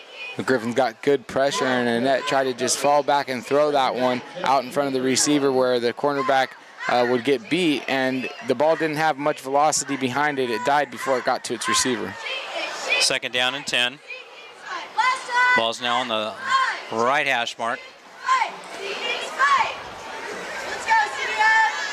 Comes under center. Now he backs out of it. He's got Lucas off to just behind him. Motion man comes. That's Weir. He goes from right to left. Handoff right side. Hitting the backfield is the running back, Sanders. And he got to the line of scrimmage, and that's it. Regis all over him. Yeah, the Griffins were hungry for that one. Actually, that was Wyatt Lucas, the ball carrier. Yeah, the Griffins have a really big size advantage up front on both sides of the line, and it's showing up tonight. 3rd down and 10. Clock is winding, 3:06 to go here in the first half. LaSalle up 41-7. In what will likely be the last time these two teams get together for a very long time, as next year it looks like top 4 teams in Orange County are going to be, if the season ended today, Mission Viejo, San Clemente, Los Alamitos, and San Juan Hills. So we'll see what happens. And again, there's still a couple games to play yet before they'll figure out who the actual 4th team would be. But Corona Del Mar most likely won't be one of them, and they'll move on to another league to compete. Yeah, it's been a pleasure having them while they've been around. Definitely had some good years and some good battles against them. Yeah, actually, when they first came into the league, they won 2 out. I think they tied for the league championship their first year. They won it their second. And that's with Ethan Garbers in at quarterback. Now at UCLA. Now at UCLA and Humphreys, Humphreys, and then Mark Redmond, who's also down at San Diego State. That was a big group and a big crew there for Corona Del Mar, and they rode that all the way to a state championship in 2019. That was the last year that a Sunset League team has beaten the Griffins. 3rd down and 10. Double tight end set. Play action fake rolling out as a net. Starts left, now he comes back right, throwing deep down the sideline and incomplete. Well covered out there by Tuchek, and goes incomplete, 4th down. Tuchek was back there in coverage with Isaiah Rubin on the wide receiver, and the quarterback tried to just gun it out there for the wide receiver to try to go make some kind of play. wide receiver did not have nearly the distance, and we almost made the interception. Two-check that was. And the Sunset Rewind team comes up and says hello. Kevin Dole, Mo Patios. We'll get these guys on at halftime after you hear from Coach Cobley. Just a few minutes away. Caleb Bennett standing inside his 20. Low snaps, able to get it and gets it away. Low line drive kick, takes a bounce. Carson Clark's got it. Makes one man miss at the 30. Now he reverses his field. He's at the 40. Flag comes in. And all that running around for Carson Clark is going to go for naught, as they're going to mark him back on most likely a block, an illegal block by the Griffins. Yeah, Carson Clark catches that one off the bounce, saves the Griffins some yards on the back end of that. And then, it ultimately he isn't able to pick up any blocks. It's kind of just going back and forth through traffic and not able to pick anything up before the penalty. So that'll mark him back to the, looks like they'll mark it down right at the 30-yard line. That's where they'll take over, 1st and 10. 2 timeouts left, 2:36 to go, but the Griffins are being able to basically move the ball at will all game. Here their 7th possession, and Corona Del Mar has not had a stop yet tonight.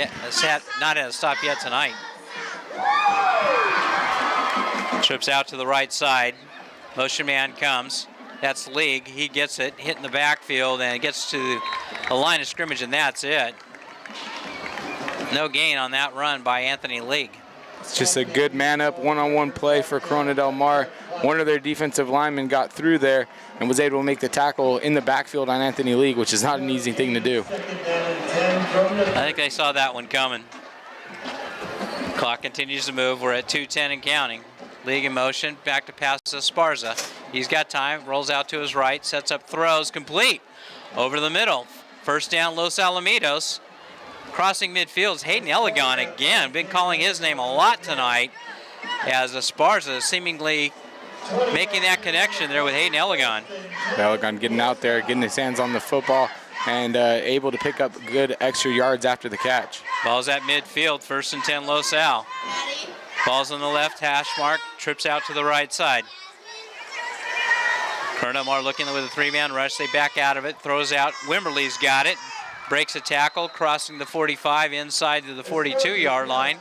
Alan Wimberly, 8 yards on that grab. A wide receiver screen over to Alan Wimberly there. They said they were going to get him involved early and often in tonight's game, and it's been that. Alan Wimberly with his 3rd or 4th catch of the night right there. 2nd down and 2. Motion man comes, fake to him. Esparza back to pass, so Wimberly again. 1st down, left sideline, steps out of bounds right at the 35-yard line. And they'll move the chains again, stopping the clock with 1:17 to go till halftime. Right, very much so. A surgical drive down the field right here. They're just taking off chunks and chunks and chunks as they please, led by Alonzo Esparza, dispersing that ball to the rest of his guys on offense. 1st and 10, Griffins at the 36-yard line of Corona Del Mar. Ball's in the left hash, motion man starts right, comes back left. Esparza back to pass, blitz coming delayed. He's got time, sets up throws, caught right at the 25-yard line, nope, climbing the ladder. Okay, that goes incomplete. What an effort out there by the Griffins. And that was Devon Mitchell coming up a little limp there. Real He's physical a little play. hobbled there. Real physical play going up for that football. That's backyard football right there as Alonzo, rolls out to the left, and Devon's just trying to find some open ground. He gets the ball thrown in there to him very tightly, and the defender came in with a lot of pressure and almost took him out. Mitchell comes off the field.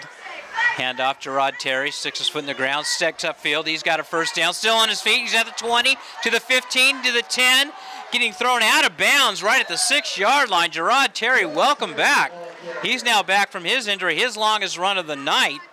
And boy, there's yet another Griffin running back who could just take the ball and get north-south quickly. Gerard Terry may be the most explosive of them all if you're talking about just sheer speed. But he's been out on defense all night earlier tonight, Kent, doing his thing, hiding back there. And all of a sudden, boom, gets in there on offense, gets a football. And it's like, how do you prepare for that as a defensive coordinator? You've barely even seen him get in. I'm not sure. That might have been his first play in tonight on offense. And he gets the ball in his hands right away. Well, no, actually, he's had about 3 carries, but that's the best one so far tonight. He did a lot. He had it like in the first quarter. I think he got a short little run, running back and forth. But, yeah, this is his longest run of the night. He had that one carry where it was 4 yards, but it was 24 yards. Exactly. He ran 24 yards side to side, and he ended up getting 4 yards north-south. But this time a little different. He's able to stick his foot in the ground and get upfield where the Griffins will have it. 1st and goal from the 6-yard line with 55 ticks on the clock till halftime. Wow, this has just been one. It's been a clinic by the Griffins so far. They've had 6 drives, all punched into the end zone. And I'll say it easily right now. This is the best the Griffins have looked all season. Yeah, I think so too, Ken. And definitely we've limited the penalties. We've done a good job all around playing football. And, you know, it's only one half of a game. We're up 41-7 right now. You can't complain about that. And the Griffins have been staying an empty backfield all night long, but still are running the ball very well.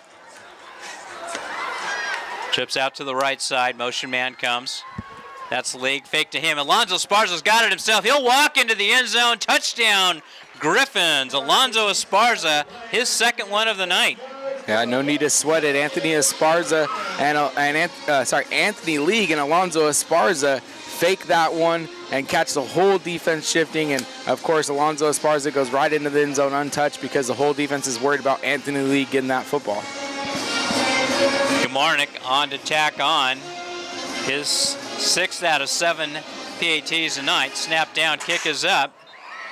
And it is right down Broadway, good. So with 51 seconds to go, here in the first half, Los Alamitos 48, Corona Del Mar 7. Holy moly, I wouldn't expect that tonight, especially from a team like Corona Del Mar that is typically very good on defense. They've showed up big all season long on defense, but not tonight, as they've had no answers at all for Los Alamitos. Really, nothing. No answers at all. Actually, you know, it's a kind of an homage to one of my favorite baseball teams back in the day. The Griffins out there in the red, they look like the Big Red Machine out there. Can anybody know what team that was? The Reds, 1975. There we go, Cincinnati Reds. The Big Red Machine, and them in their red. I like that better than their black. Joe Morgan, Johnny Bench, Tony Perez, Pete Rose. Hey, Justin, did you know that teams that wear black are penalized more often than any other team? And there's a study done by I think Columbia University did this, and they did it based on a hockey team. And they're saying that the guys wearing black generally get penalized more than any other color. And I'll be darned, tonight the Griffins have the least amount of penalties that they've had the entire season, and they're breaking out the reds. You'd have to try to isolate that study throughout each sport for me to really put some gist into that. And they turn off the scoreboard. Okay. All righty. Well, we're not quite sure how much time's left. We got a scoreboard operator down here ourselves. 51 seconds. Ball's booted away. It's returnable, taken at the 7. Left side he goes at the 15. Spins around and gets taken down right at the 25 as the Griffins kick coverage, doing a nice job again with 43 seconds to go here till halftime.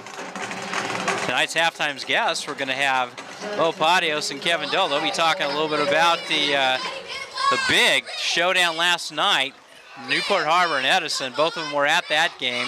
I believe they were both at that game. Hey, wait, isn't Fountain Valley playing tonight? What's Fountain Valley's getting killed 30-7. No, say it isn't so. My prediction went south. That's because Coach Dole wasn't there. Coach Dole needed to be there. He's a Fountain Valley guy and didn't show up. And Ken, what do you think at halftime? I think we should just put both of these guys on at once and let them talk football. That's not a bad idea. We got Coach Cobley interview. After that, we'll get these guys get going. 1st and 10, as Corona Del Mar is just going to take a knee. Wow. With 40 seconds to go, they waving the white flag. Holy moly. They want to regroup and say, let's figure this thing out. Or either that or just get healthy for the Battle of the Bay. You pick. As both teams will run to the sideline, and that's going to be it. Both teams will be headed to the locker room as the clock winds down to 000. The score here at halftime, Los Alamitos 48, Corona Del Mar 7. We'll catch up here with Coach Michael Cobley. He was able to visit with us a little bit at halftime. So here's Coach Cobley. The Showdown Series hosts athletes from all over the western United States to come and compete in highly organized, efficiently run 7-on-7 and 5-on-5 tournaments with 100% CIF-trained officials. We pride ourselves on having tournaments that start on time, run on time, and stay on time. You can expect to complete pool play and single elimination playoffs all within 5 hours. The Showdown Media Group provides free content to each team and has recruiting services at all our tournaments, including 24/7 sports and national preps, which connects with over 270 colleges for our athletes. Catch us on the web at www.theshowdownseries.com.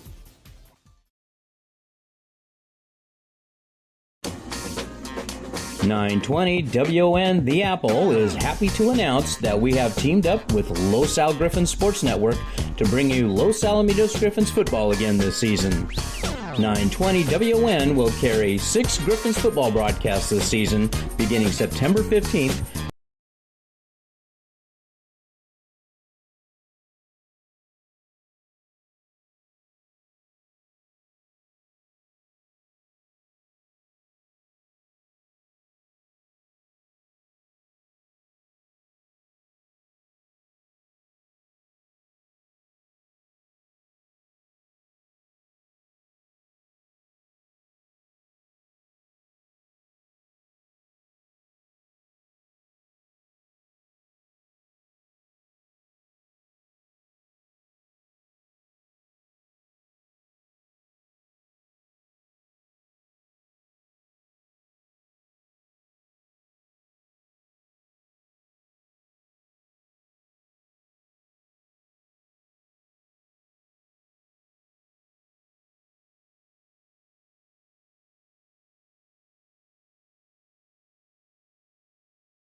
Taken over right now by Sunset.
Opportunity to attend a great game last night between Edison and Newport Harbor, which ended up with Edison winning 31-28 with a field goal in about 2 minutes left in the game, and Harbor had a chance to tie it. However, yeah, it got blocked by, is it Jake Minter? It's number 17 on Edison. We'll have it on our show, but anyway, yeah, the defensive back timed it perfectly. But, you know, I had a family commitment I had to go to. I wasn't even supposed to be at that game, so I was already beside myself. Right.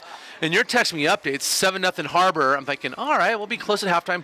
14-0 Harbor. I'm like, oh my God, I got to get out of here. But then so I told the wife, me. I said, I'm out here, I'm leaving. She says, it's fine, you did your job.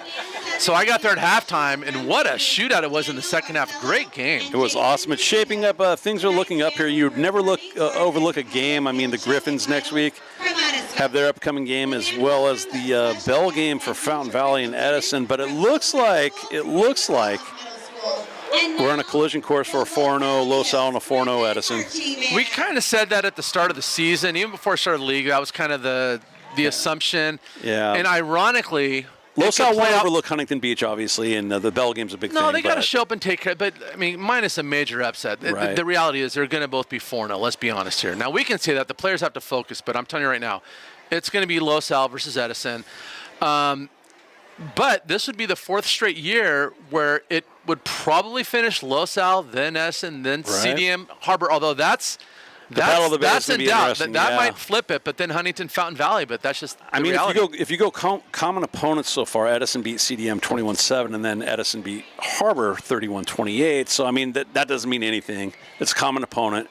You got to play the game. But I mean, right now the Battle of the Bay is shaping up to be one of the best ones in recent memory, and you know it's heavy on the Newport Harbor Sailor minds. Is CDM's won 10 in a row now? Yeah, and you know, believe me, they're very well aware of that situation. They're sick of hearing about it. Yeah. And if this is the year for that streak to end, this is it. Harbor's got all the people in place. Josiah Lamarque, you know how much they just got means the to kiddo him. from Mater Dei who played last night, got a touchdown. They've got Jordan Anderson going to Oregon. They've got the guys. Jan O'Neill's finally getting comfortable in offense. Great. Jordan Anderson looked great. You know, it's funny because when these teams play Harbor, they look very average at best. And like after the game last week, I thought there's no way Harbor's beating CDM. But now CDM's experiencing what Harbor experienced last week against Los Al. So I got to be honest. All year was thinking this CDM's going to win it again, but I'm not so sure. Right now, I got to give the edge to Harbor. So we were at that Los Alamitos Mission Viejo game a couple weeks ago. Yeah. And do you see that as a blessing in disguise? At the time, Mission Viejo had one loss to Long Beach Poly, and Los Al had lost to Servite. I'll do you one better. When they lost to Servite, I was annoyed as a competitor. But I was kind of like, okay, they're probably not going open, but they got to lose to Mission, which is a stupid way to think. But the reality was, ending in triple overtime, they proved everything they needed to prove. They could hang with Mission. They came up a couple points short, but that second loss pretty much guaranteed they're not going open, which means they have a legitimate chance now to be a CIF champion. They would not have had that opportunity had they gone open, had they beat Mission. It would have been a nice win. It looks good on the resume, but they've been down that road twice now. They found out about Bosco 2 years ago, Monterey. They've been there, done that. They've won league 4 years in a row now, or about to.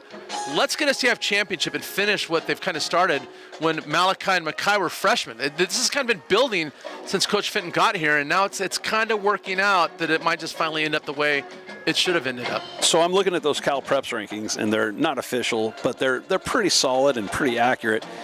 And if you were to build a bracket right now in Division II, there's a hypothetical chance that the Division II championship game could be Los Al and Sarah of Gardena, which, ironically enough, was the scrimmage this year, which Sarah of Gardena was leading Los Alamitos 21-7, and Los Al came roaring back and won 22-21. Could you imagine that? You start off way back in August, the scrimmage, and then you end in November, the championship. How appropriate would that be? The only doomsday scenario is, and we'll maybe have Ken on when we do the CIF show like we did last year. You know, CIF doesn't have a definitive idea of how many teams are going to go open. They could go 4. What if they go 16? What if Los Al? I mean, that could theoretically happen, which would be a crime. And it's theoretical, but we're talking like Newtonian physics here. It's all theoretical, right? Or I mean, Einstein. Who knows what they're thinking is? So I hope they go 8 at the most and just call it a day. But whatever. You can't worry about that. That will all be revealed that Sunday. But for now, right now, Los Al is large and in charge. They're going through the Sunset League like a hot knife through butter, and the Sunset League is good. It's not like... I mean, I think this is really a statement game, and I don't know if this goes back to the whole 2019 or 2020 thing, the co-league champ thing. I mean... Wait, refresh my memory. Remember the CDM, the Lightning game, 14.5, and then they never finished the game. They're co-league champs. I don't know if there's something to be said here. Well, let me just say this as a Sunset Rewind guy. I really do like all these teams. I like all these coaches. We've gotten to know all the players, and you know, sometimes you see those signs, house divided. Right. But even with those situations, like the house divided, there's one guy who's SC and one person who's UCLA. They still are loyal. They just live with other people. We like all these teams, but love them all. These coaches and players, there's rivalries. It's very real. Absolutely. Like when we talk them kind of off the record, like there's no love lost and there's respect. I want to be clear about that. But, you know, we have a different perspective of how we kind of cheer for all these teams versus how the coaches and players see the other teams. Speaking of which, it's come full circle. The All-Star game this year, Coach Ray Fenton of Los Alamitos and Coach Dan O'Shea of St. Margaret's, formerly of Corona Del Mar. Right. Do we know when that game's going to be played, by the way? It's going to be at Davidson Field, you know, obviously Newport Harbor in February. Because it used to be at Orange Coast College. Correct. I don't know why they switched and that. And it used to be, you know, at a different time. It used to be towards the end of the year, but now it's in February. It used to run up with the OC Fair. Correct. Correct. But it will be at Davidson Field in Newport Harbor. Okay. So, should be interesting. I don't know. I just, right now, as Los Al's getting ready to take back the field, I just think. Wrap it up. Thanks for having us on. Good luck to the Griffins. Good luck to the Sea Kings. And God bless the entire Sunset League. And thanks for having us on, Kent and Justin. Appreciate it. Much love to you always. Take care. Thanks for letting us hack your podcast. That's good. Good stuff. Yeah, I don't know, guys. You guys aren't losing. The only way you get screwed is if they go like 60 teams. Could happen. Huh? Definitely could happen. But yeah, I don't think Mission's going to be in the top level either. Oh, really? Not right now. I'd love to see a rematch. Well, they've lost it.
They'll drop their next episode on Sunday.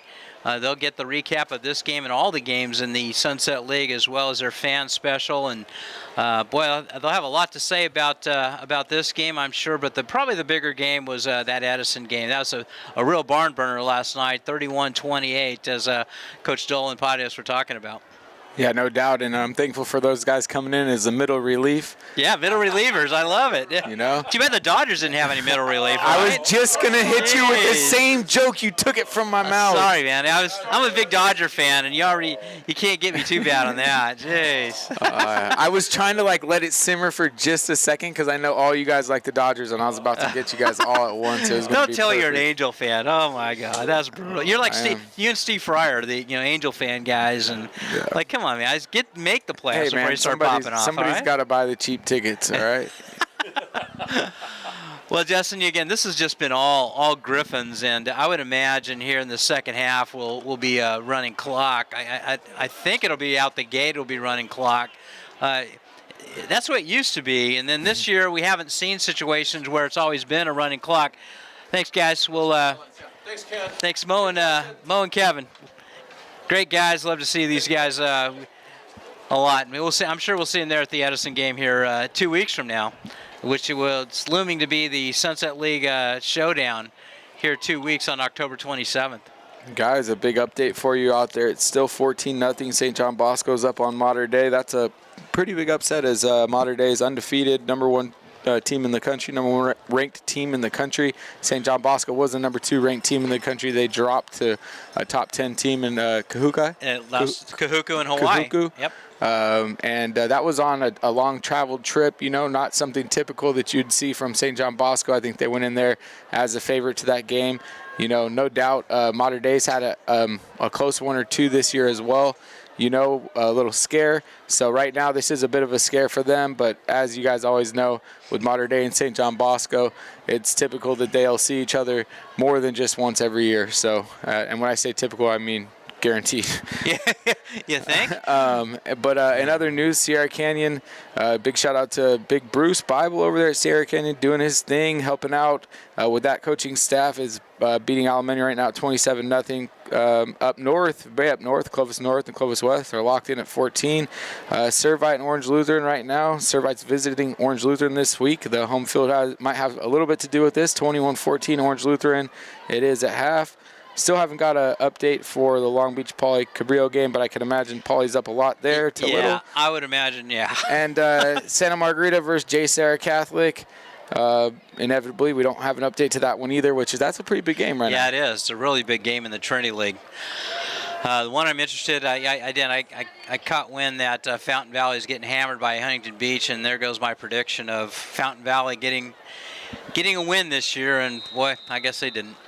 All right, well, this second half's about ready to get underway. Corona Del Mar will be kicking off to the Griffins. Carson Clark and Isaiah Rubin are deep for the Griffins as Colin Penney has the ball teed off and will be kicking off for the third time tonight. He approaches the ball and booms it away. It's returnable. Clark has it at the 10. Reverses his field. Fakes to Rubin. He keeps it the left side. He's at the 25. Takes a big hit just shy of the 25-yard line. And right down, he gets tackled at 24. That's where the Griffins will take over. 1st and 10 at their own 24-yard line. Don't see the clock winding yet to see if we're in running clock mode, but we shall see. And that's Carson Clark using every bit of his speed there on that return, trying to find a lane, but gets hit big with a nice save, perfect tackle in form by that Corona Del Mar tackler. I missed the number there on that one, but no doubt he deserves his credit because it's not an easy tackle to make on such a fast runner. Well, the Griffins are keeping the starters out there for Los Alamitos. As Gerard Terry thought he was in that play, now he checks back out. Esparza, play action fake, keeps it. Now he throws right side, wide open down the right sideline. It's complete. That's Devon Mitchell. He gets it all the way into Corona Del Mar territory down to the 46-yard line, 1st and 10. Devon Mitchell got loose by himself there on the outside, and Alonzo Esparza uses his feet to get outside and throws in stride, hits Devon for an easy first down. You see, I guess I don't know the rules because we're not in running clock mode, and there's 41-point difference. This is when I thought you'd see it. 1st and 10 Griffins. Anthony Lee fake to him. Wimberly's got it on the left side, complete. Makes one man miss, crosses the 35-yard line, first down Los Alamitos.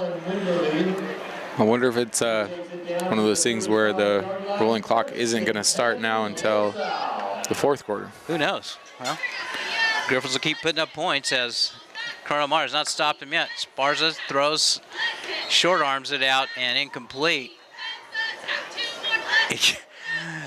He threw that out there. It was about 5 yards short of Hayden Elegon.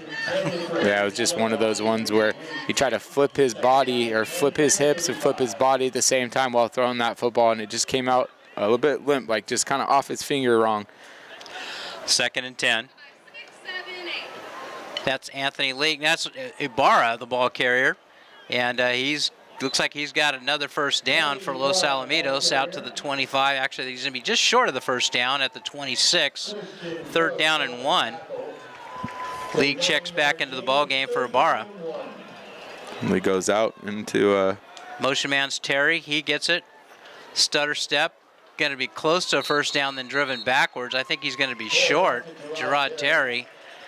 He's short of the first down, didn't get there. He has to get to the 25-yard line. 4th down for the Griffins. They bring out the beef. And Gerard Terry, that old number 7 like that, he looks like Cortez Rice. Ah, there you go. Good call. 4th and 1 for the Griffins. They bring in the beef. They hand it off. League, first down. Woo. Easily. Takes a big hit right at the 23-yard line, and he'll pick up the first down for the Griffins. Anthony League hit that hole hard right behind his offensive line, ran into a linebacker, and then got those feet going again and picked up an extra few yards after the contact. Kamar Matuti leading the way along with Manoa Falpusa. 1st and 10, they've got it at the Corona Del Mar 22. Sparza back to pass, pump fake, looking for it all. Intercepted! Looking for Gerard Terry in the end zone, and it's intercepted. And Corona Del Mar puts the brakes on the Griffins' drive for the first time tonight. And intercepted by Corona Del Mar. That was actually a very slick, well-ran coverage there from the cornerback on Gerard Terry. And that time, Alonzo Esparza tries to seal that one in on Gerard Terry's backside shoulder. He doesn't put enough air on it. It's a bit short, and it's intercepted by number 21, Brady Goodall, the cornerback, being pretty much the sole highlight for Corona Del Mar on defense, but that was a very slick play that is going to look great on film, Kent. And no doubt Alonzo Esparza would like that one back, I'm sure, and I'm sure Gerard Terry would like to, if he had another chance, he'd come back to that football as well. Well, Caleb Annette's night is finished for Corona Del Mar as the new quarterback for the Sea Kings. Nastad is at quarterback. He's back to pass, sets up, throws complete. Weir's got it, and he gets out to the 27-yard line, and that's it. He'll pick up 7 yards. Tackle made on the play by Tay Dunn Rogers. As Corona Del Mar is starting to not subject their quarterback to anything major, as they got a big game coming up next week, the Battle of the Bay. It's the only game, if you talk to some people out there, the only game that matters down in Newport Beach between Corona Del Mar and Newport Harbor. There's a handoff up the middle, and that's enough for a first down. As he hits the 30-yard line, he's driven backwards, but there's a first down there, and he comes up a little lame. And Kamar Matuti coming up and getting a big hit on the running back. Much bigger Kamar is than that running back as he just laid the boom. That was Wyatt Lucas comes limping off. But they pick up a first down, 1st and 10. Clock winds, 9:23 and counting here in the 3rd quarter. All Los Alamitos tonight, 48-7.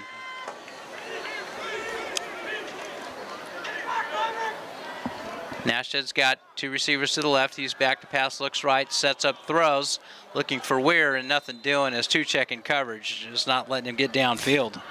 And Tuchek, he'll get under your skin sometimes, Ken. If you notice, that ball is deeply overthrown. Receiver's not even with 5 yards of it. And as the receiver's kind of going to retrieve the football, Tuchek's still kind of bumping him and knocking him and just kind of giving him elbows almost, just pointy elbows right in the arms. Tuchek was phenomenal last week. Absolutely took Lamarque out of the game. Yeah, that's tough to do. That's one of the top receivers in Orange County, Josiah Lamarque. 2nd down and 10. Nashid was incomplete on that one. Fake throws, ball's bat in the air, incomplete. As Ruben knocked that one away from the intended receiver, and that'll bring up third down.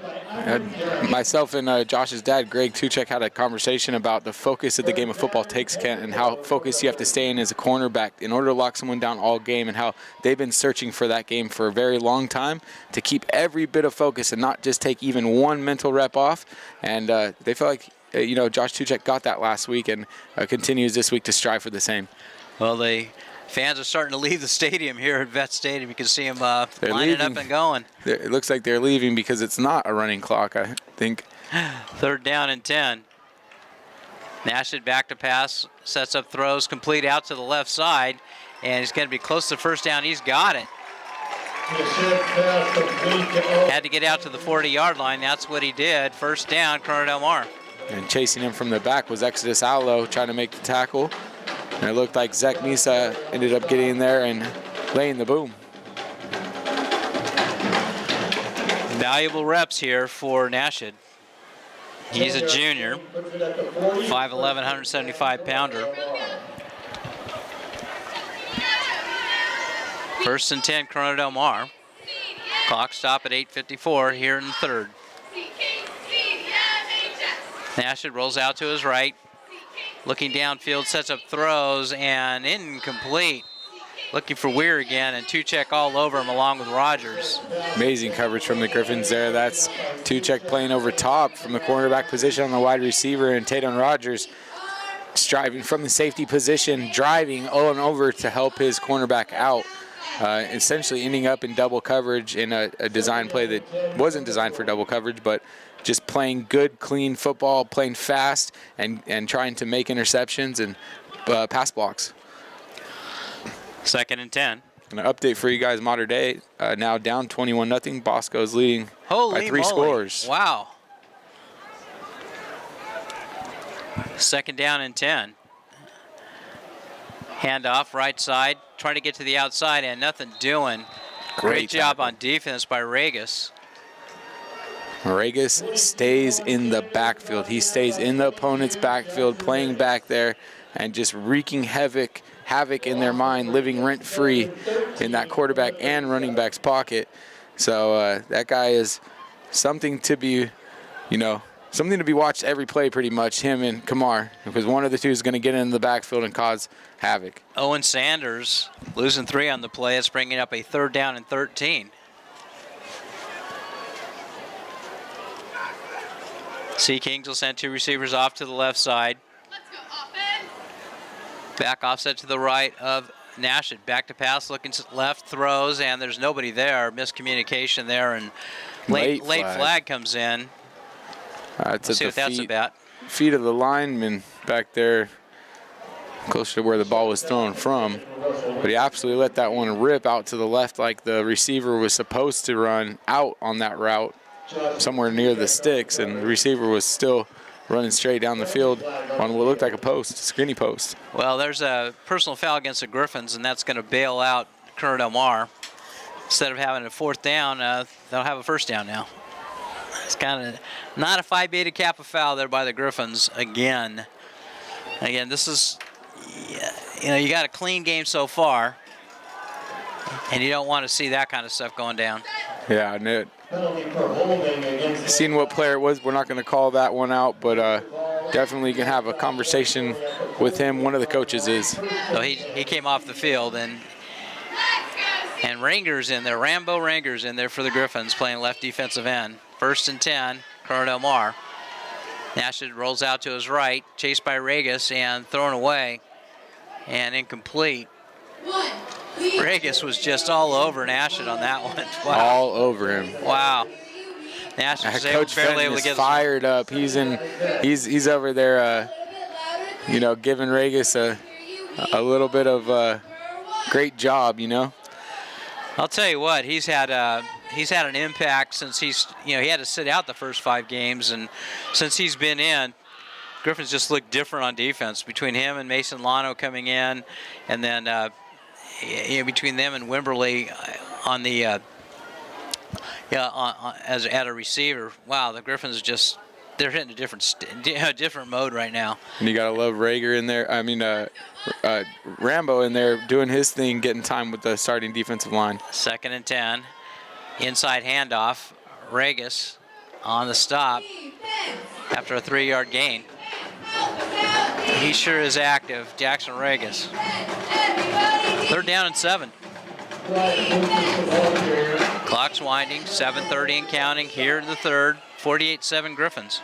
3-yard gain is 3rd down and 7 from the 45-yard line. Let's see if the Griffins can get a stop here. I would imagine Corona Del Mar would keep the offense on the field. Corona Del Mar with nobody lined up to the right side. 3rd down and 7. Trips it, 2 receivers to the left. Motion man comes. Fake to him, set up, throws, complete. It's going to be closer for now. He drives forward for a 1st down. Nice second effort there by the Corona Del Mar receiver. Great timing on that route between the receiver and the net. We're looking really starved. That was actually not a net in there. That's their backup guy, Nashid. Nashid on the money, 1st down. Not an easy throw to make. Corona Del Mar's put together a nice drive. They started this back at the 20-yard line after an interception of a pass intended for Gerard Terry. And Corona Del Mar's got it. 1st and 10 at the Griffin 37-yard line. Nashid back to pass. Now he's rolling out to his right. He's getting chased and throws well over the head of the intended receiver, incomplete. Again, he was well covered there, so nice job there. Heady play by the junior just to throw that one away and live another day. Yeah, very much so. It shows that he's pretty mature back there as a quarterback, knows what he's doing and thinks about what he's doing. You know, it's not always that you get the backup guy come in and be able to, process and be able to do it in real time. It's pretty impressive. 2nd and 10. Next week for the Griffins will be traveling down to Shoe Field to take on the Huntington Beach Oilers, who are having their way with the Barons tonight. 2nd down and 10. Stacked receivers to the right side. Handoff. Oh, take a big hit. Coming up from the linebacker spot, actually from the linebacker side, Iverick Kerrigan laid the wood on the running back on that play. Wow. Yeah, Iverick Kerrigan did. He got low, and he ran through that tackle. That's definitely only got him with one arm, one shoulder. He wasn't able to wrap him up, but he definitely hit him hard and made the tackle. Lucas, really short gain, 2 yards on the play. 3rd down and 8 from the Griffin 35-yard line as we're under 6 minutes to go here in the 3rd.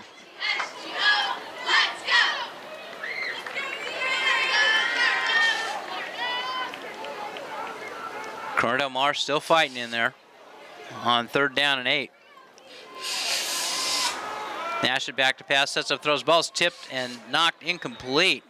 Boy, that was Lano in there for the Griffins, just knocking that one away. Actually, make that Andre Taylor put his big paws up there, making it a 4th down. And Corona Del Mar will keep the offense on the field.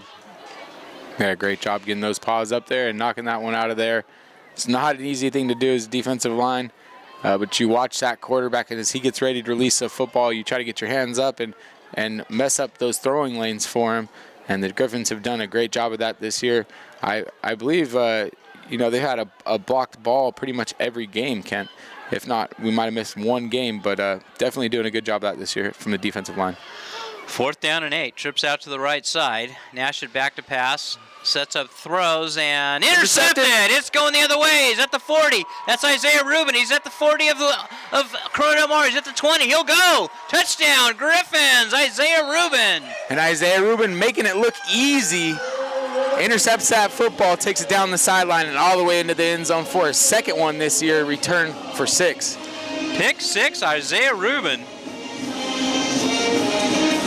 And the Griffins turn away the drive by the Sea Kings on a 4th down pass that Rubin took it the distance, 80 yards for a Griffin score.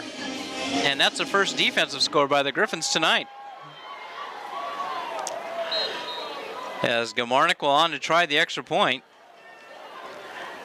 Out of the hole of crease, and snap down kick is up, and it is good. So with 5:24 to go here in the third quarter, Los Alamitos 55 and Corona Del Mar 7.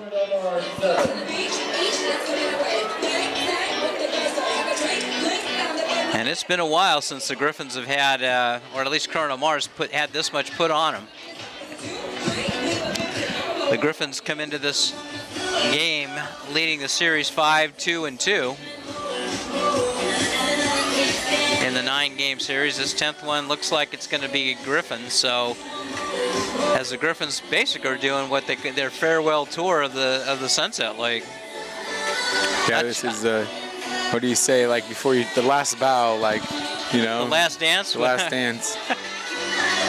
Yeah, it's the farewell to the sunset for the Griffins, unless they call the new league the Sunset League. But if there's mostly Mission Viejo, if it's 3 South County teams, chances are it's going to be the South Coast League, and somebody else will get to own the Sunset League. Who knows? Maybe Edison.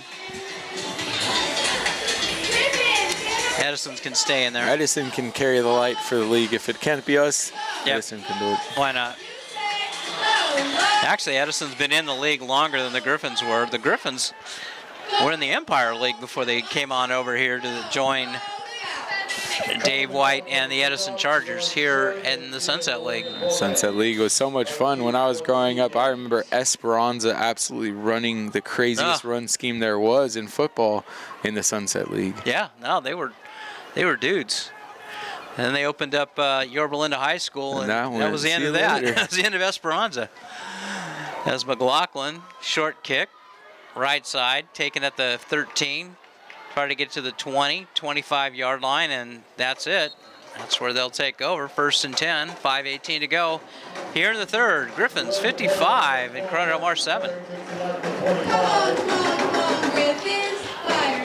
It looks like the Griffins will be switching out a couple more players, getting a couple more players some more playing time.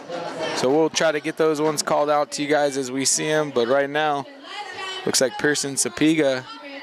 Hold on. Pearson Sapinga.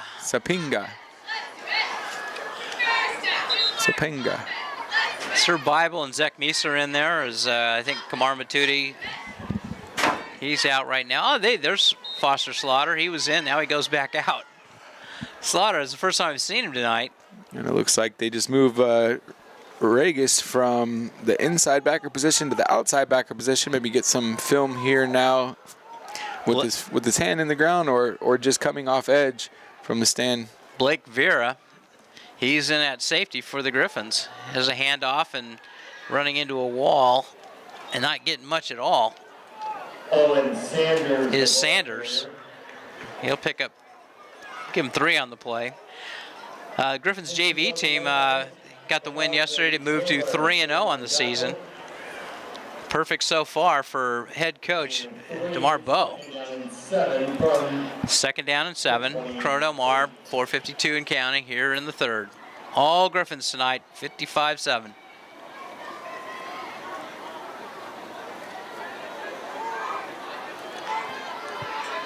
Nashid stays in at quarterback, play action fake. He'll roll out to his right. Ooh, hit as he throws, incomplete. Flag on the play. As Sapinga hit Nashid as he was throwing the ball, and I don't know, man. And he hit him with his hands too. He didn't even wasn't a whole lot of contact necessarily to that. Yeah. But it looks like his hands were up a little tall near the neck, and defender hands to the face. I'm not sure what that was. Yeah, I don't like might that. just wave it off. It looks like nope. No, they're not. They're marching it off. They're marching it off down to the 43, 1st down. Yeah, that was. Yeah. Anyway. Oh well. 1st down. 1st down, Corona Del Mar. Yeah, I thought it was a nice job by Sapinga getting in there. Ranger in there at defensive end for the Griffins. It's 1st and 10, Corona Del Mar. Nash had looked pretty poised in there. He's back to pass, sets up throws complete to Weir. Tackled immediately right at the 50-yard line after a 7-yard gain. Tadon Rogers on the stop. Rogers going low to make the tackle. He went low and stopped him before he was able to get to the 1st down marker. Yeah, Annette's got a younger brother on this team also. He's only a sophomore, but he's also a quarterback for Corona Del Mar. That's Brady in that. We'll see if maybe we see him tonight on 2nd down and 3. Nash is back to pass. He's got time. Hit as he throws and incomplete. 3rd down. Griffins definitely laid off on that one to not get an extra flag. Good job of the Griffins.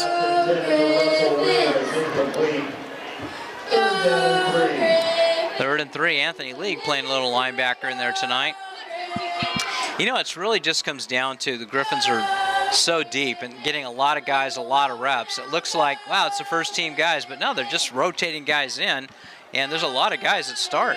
And right now we got James Bishop and Blake Vera, and they're both playing the safety positions, relieving Isaiah Rubin and guys like Foster Slaughter. Ball's on the ground. Nash just jumps on it back at the 40-yard line. Somebody's going to get a free sack on that one. We're going to give it to Ranger because he was there first. Rambo Ranger will get the sack. Rambo was the one who called in the field sniper to get that sack for himself. It counts. 4th down, and Annette will go back to send this one away. 4th down and 12. New return man going back for the Griffins.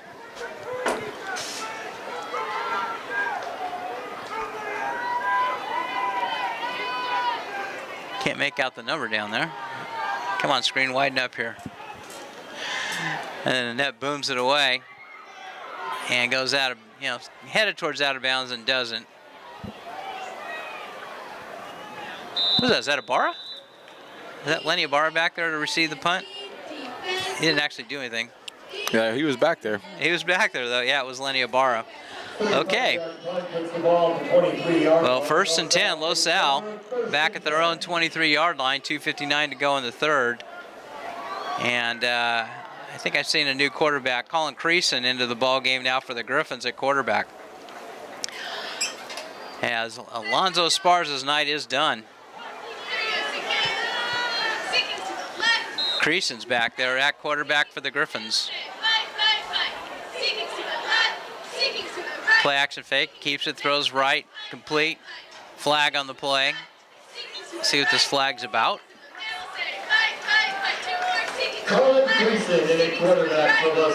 That play, I'm not sure what we got here. So let's just check the flag. Maybe they had too many men on the field for Corona Del Mar. Let's see what the white hat has to say here. Okay. They're going to mark this one off against Corona Del Mar. I think they had too many men on the field, so yeah. I think Griffins get 5 easy yards or more. Maybe it's 15 yards. I thought too many men on the field was only like a 5-yard penalty. That's a big penalty for too many. Isn't it only 5? That's what I thought. Okay, well, they got it 1st and 10 at the 38. Cam Tillis in at running back for the Griffins. 2 receivers on either side of the formation. Tillis gets it right side, the freshman. He's at the 45, he's at midfield. Woo. Into Corona Del Mar territory, down to the 45. He's got another gear too. He's only a freshman. It looks great. He looks really good. That's his longest run as a Griffin. Prior to this, he only has 1 carry for 5 yards, and he ripped off 15 on that one. 1st down, Los Al. Clock's winding, 2:39 and counting. Creason quickly sets up, throws quick to the right side, complete. Across the 40, down to the inside the 40, still on his feet and driving hard. That's Jaden Hernandez.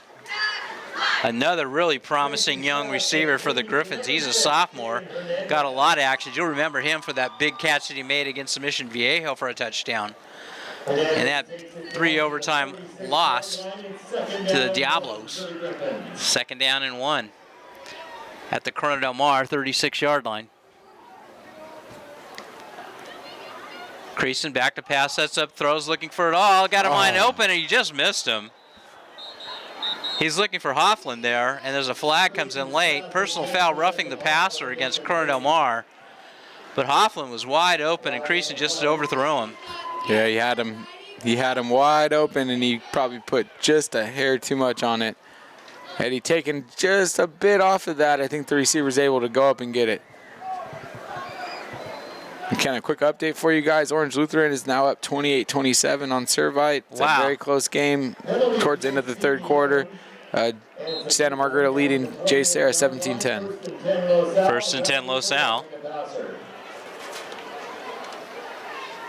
Tillis, left side he goes. Steps inside the 15-yard line down to the 13. Goes Cam Tillis, the freshman. And locked in a war right now at 10-10 is San Clemente versus Mission Viejo. Wow.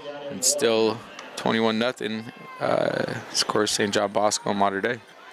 9-yard pickup again by Cam Tillis. 2nd down and 1 at the 12. High snap. Creason gets it. Left side he goes.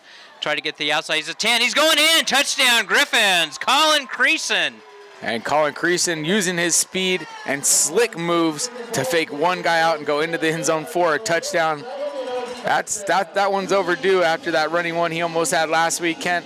That one looked almost as good, though. Very fast at quarterback and very effective. Colin Creason comes in and does his job.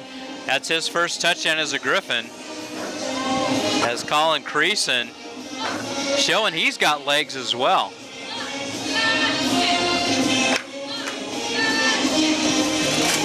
On to try the extra point. Snap down, kick is up, and Gamarnik drills it home.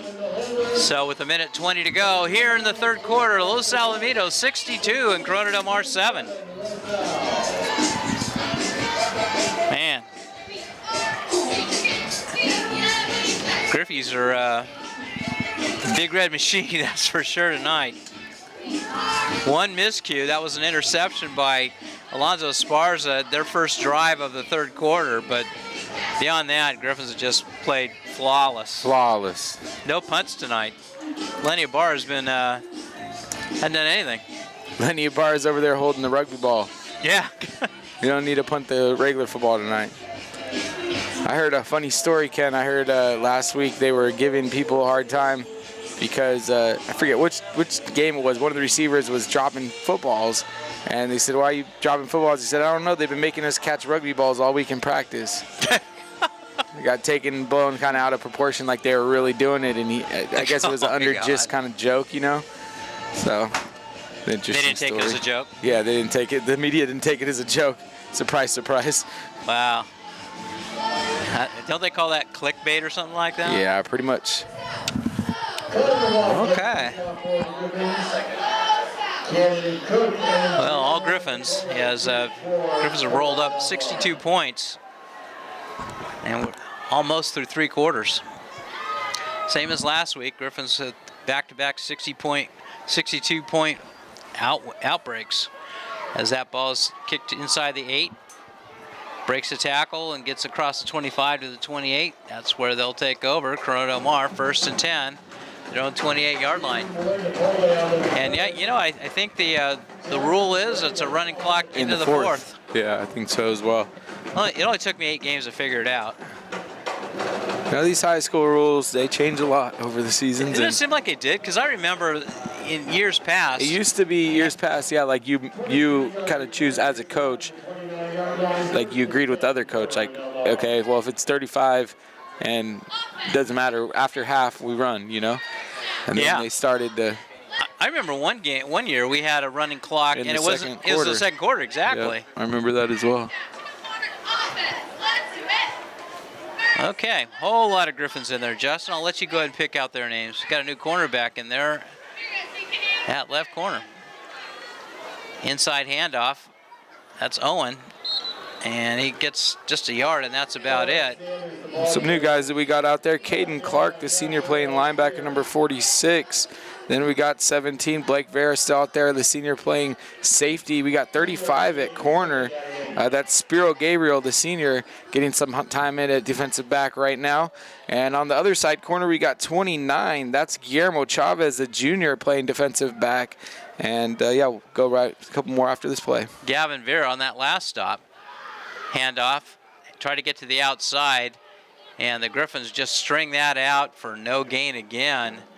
Coming up to make the stop for the Griffins on that one was Jordan Guerrero. And right next to him, Nasir Alzair, the sophomore linebacker, out there. And a few other guys. James Bishop still out there at safety. We've got, you already said Gavin Vera, the sophomore at linebacker. And it looks like at line, still have out there Eric Schellenberger. Okay, well, that's the end of the third quarter. The score at the end of 3, Los Alamitos 62 and Corona Del Mar 7. We'll take a quick timeout and hear from the WN in New York.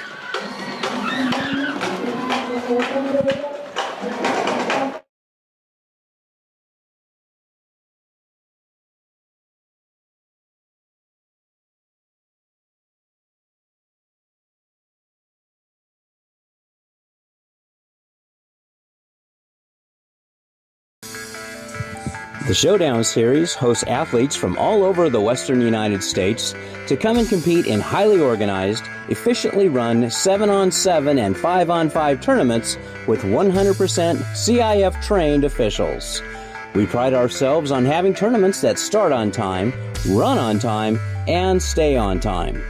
You can expect to complete pool play and single elimination playoffs all within 5 hours. The show Sunset League titles, joining the Anaheim Colonists, who did it from 1952 to 56, 4 straight undefeated and untied Sunset League championships. From 52 to 56, that was the Anaheim Colonists. Okay, 3rd down and 8. Rash back to pass, sets up throws, complete out to the left side. Bishop knocks him down, but not before he picks up a 1st down. It's got to be good for the parents out here who are getting their chance to see some of their kids play for a whole quarter. Yeah, it is. You know, they're being able to play under the lights at Vet Stadium. It's it's one of those things. You don't get to do that. You know, I never played at Vet Stadium. Did you? No, I didn't. See, there you go. 1st and 10. There you go. That's from my big fat Greek wedding. There you go. Everything's Greek. Rashid throws out complete. Left side. Taken out of bounds right at the sticks. Looks like he'll get a 1st down. They'll move him. And we are in a running clock mode. The clock is winding now. We're at 11 minutes to go here in this ball game. 1st and 10 for CDM. At the Los Al 48. And surprising enough, it's still 21-0 St. John Bosco. Could Modern Day get skunked? That would be enormous. That would be something special, that's for sure. 1st and 10 at the Griffin 48. Rashid back to pass, throws. It's almost intercepted. Had it in his hands and couldn't bring that one in. Big Vera jumped the route, but couldn't hold on to that one. If he hangs on to that one, he might be running the other way. Another score change over there in the Trinity League. Servite is now up on Orange Lutheran 33-28. And Santa Margarita and J. Sarah are now neck and neck at 17-17 going into the 4th quarter. Coach is doing a really nice job in his first year over at the helm at Servite, taking over for Troy Thomas. 2nd down and 10. Chips to the right side. Rash is back to pass, in trouble. Throws complete. Down the left sideline. 1st down and more. He's at the 20, gets knocked out of bounds there, run out of bounds there. Owen Sanders on the receiving end of that one. That moves the ball down into Griffin territory to the 15, 1st and 10. An inspired run there from Corona Del Mar. He almost had what it took to break it out into a touchdown, but lucky enough, Los Al Griffin's defender had just enough to get him out. 1st and 10 at the Griffin 15. Clock's winding, 9:25 and counting. Here in the 4th. All Griffins, 62-7. 2 receivers split out wide right. Rashid hands off. That's Owen again. Working his way inside the 10, down to the 8. I'll bring up a 2nd down and 3 there. Owen Sanders, the ball carrier. You know, last week's game final score was, at Newport Harbor was 62-14. And CDM is 1 touchdown away from making that a duplicate score. And they were pretty close. Wouldn't that be weird, huh? Back-to-back 62-14 games. Who would have thunk it? 2nd and 3. Rashid sends a man in motion. Now he rolls out to his right, looking for the end zone. Caught, touchdown, Corona Del Mar. And they are 1 extra point away from making this a 62-14 ball game. It looked like we just got a little greedy there at safety. Went up, tried to make an interception on the football, and that one was caught for a touchdown. And yeah, they'll stop the clock. You're supposed to stop it on the score. As got to give a shout out to my wife Carmen, sending me some nice little memes and whatnot. Keep me smiling. As Penne on to try the extra point. Snap down, kick is up, and it is good.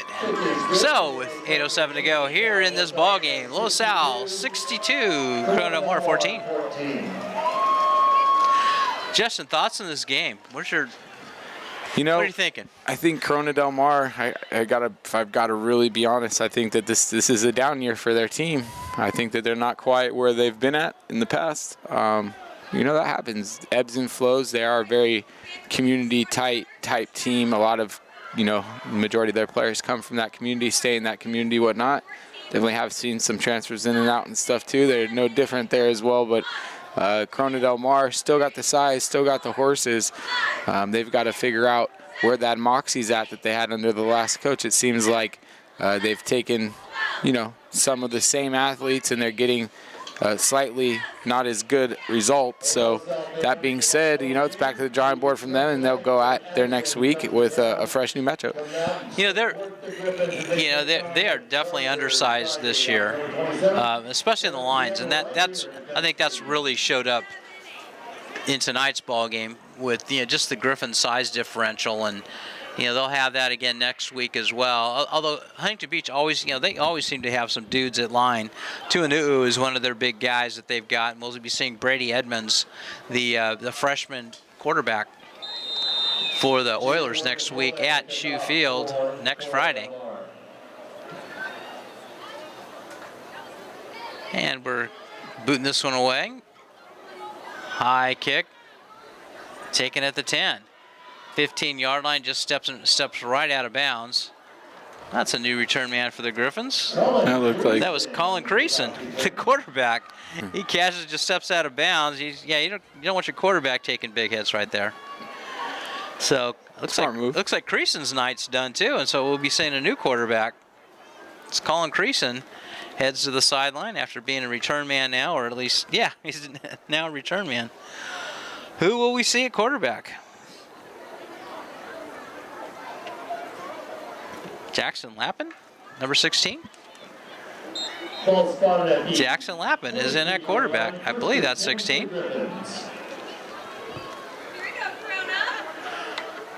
Hernandez in motion. He gets it on the end around. That is Lappin. He's still on his feet. Gets near the first down yardage. Jackson Lappin, the quarterback. That's his first action as a Griffin. 16, hand the ball off to 6. Jackson. Lappin with the handoff to Jaden Hernandez. Jaden Hernandez is going to be just short. No, he's got the first down. Jaden Hernandez, 10 yards on the end around. Good for a first down, LaSalle. As the Griffins have really emptied the bench. Jackson Lappin, the third-string quarterback for the Griffins in there. That's a handoff, right side. Nice run there. Still on his feet. What a scrum. Gets down to the 39-yard line. That was Cam Tillis, the freshman. He hands the ball back to the ref and will take a quick breather off the field.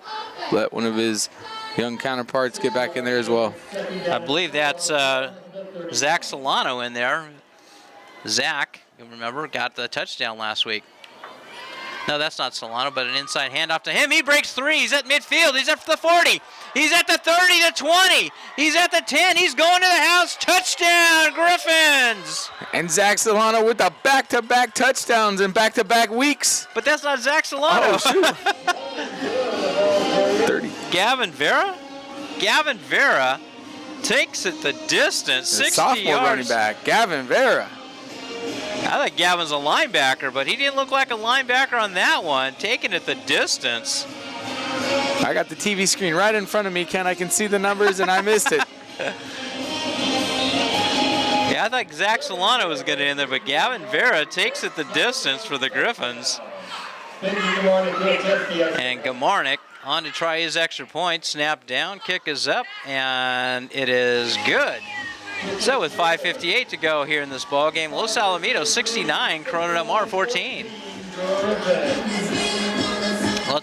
You can't say the Griffins are pouring it on, as you got your third-string quarterback and sixth-string running back in there, and he's able to take it the distance. It's definitely not pouring it on, right? I wouldn't think so. Well, we got 3 minutes left to go in the fourth quarter there. St. John Bosco has the ball in third down, and 21-0. St. John Bosco is still up, so this is looking real close to modern day, having a first donut hole in I don't know how long. Shake up the the national road. rankings. That'll put IMG on the top of the scoreboard, or Bishop Gorman.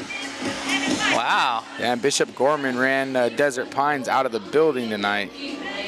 Well, that not surprising. Not at all. I mean, Bishop Gorman is amazing. Kind of like modern day. Yeah, Bishop Gorman, Desert Pines would be like modern day playing and trying against somebody like.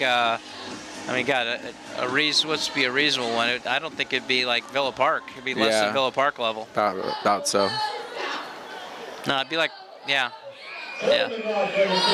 Okay, we're still got 5 minutes to go in this ball game. 5:58.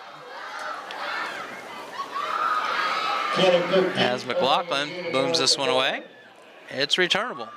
Taken at the 5, up the middle of the 15 to 20. And wrestled down right near the 27-yard line. That's where they'll take over, 1st and 10. We'll see if they'll bring in another quarterback, or they'll keep Rashid out there. 22-yard return. And down in San Diego, Carlsbad has come down from losing 7-0 at the end of the third quarter. They got one of the best quarterbacks out there down at Carlsbad, Julian Sayin, and they're now beating Torrey Pine 17-7, scoring all 17 in the fourth quarter.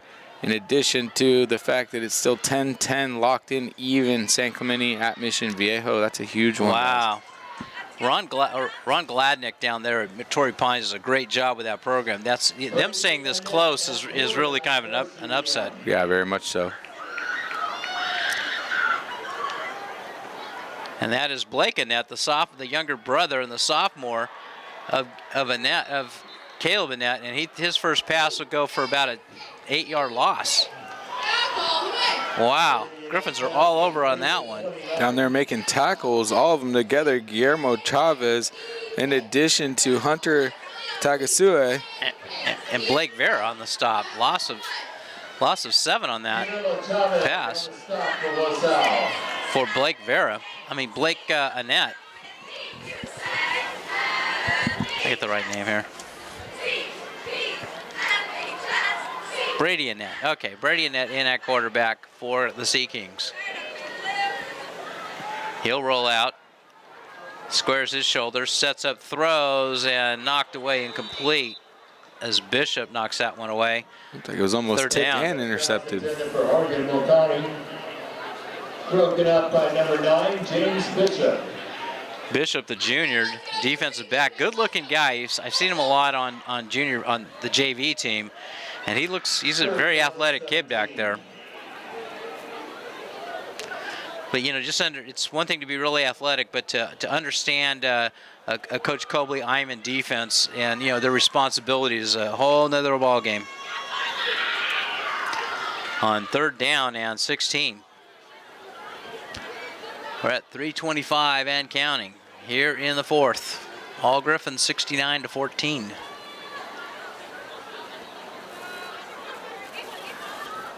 Annette back to pass, sets up, throws, looking deep, caught and dropped. Had it right at midfield and couldn't quite haul it in. caught and forced out. That's a good play by the quarterback coming in there, getting that hand in between the receiver's two hands, knocking that ball out as he makes a tackle. That's Guillermo Chavez, the junior, knocking that one away. Playbook right there. And that's going to bring the punting unit on for Corona Del Mar.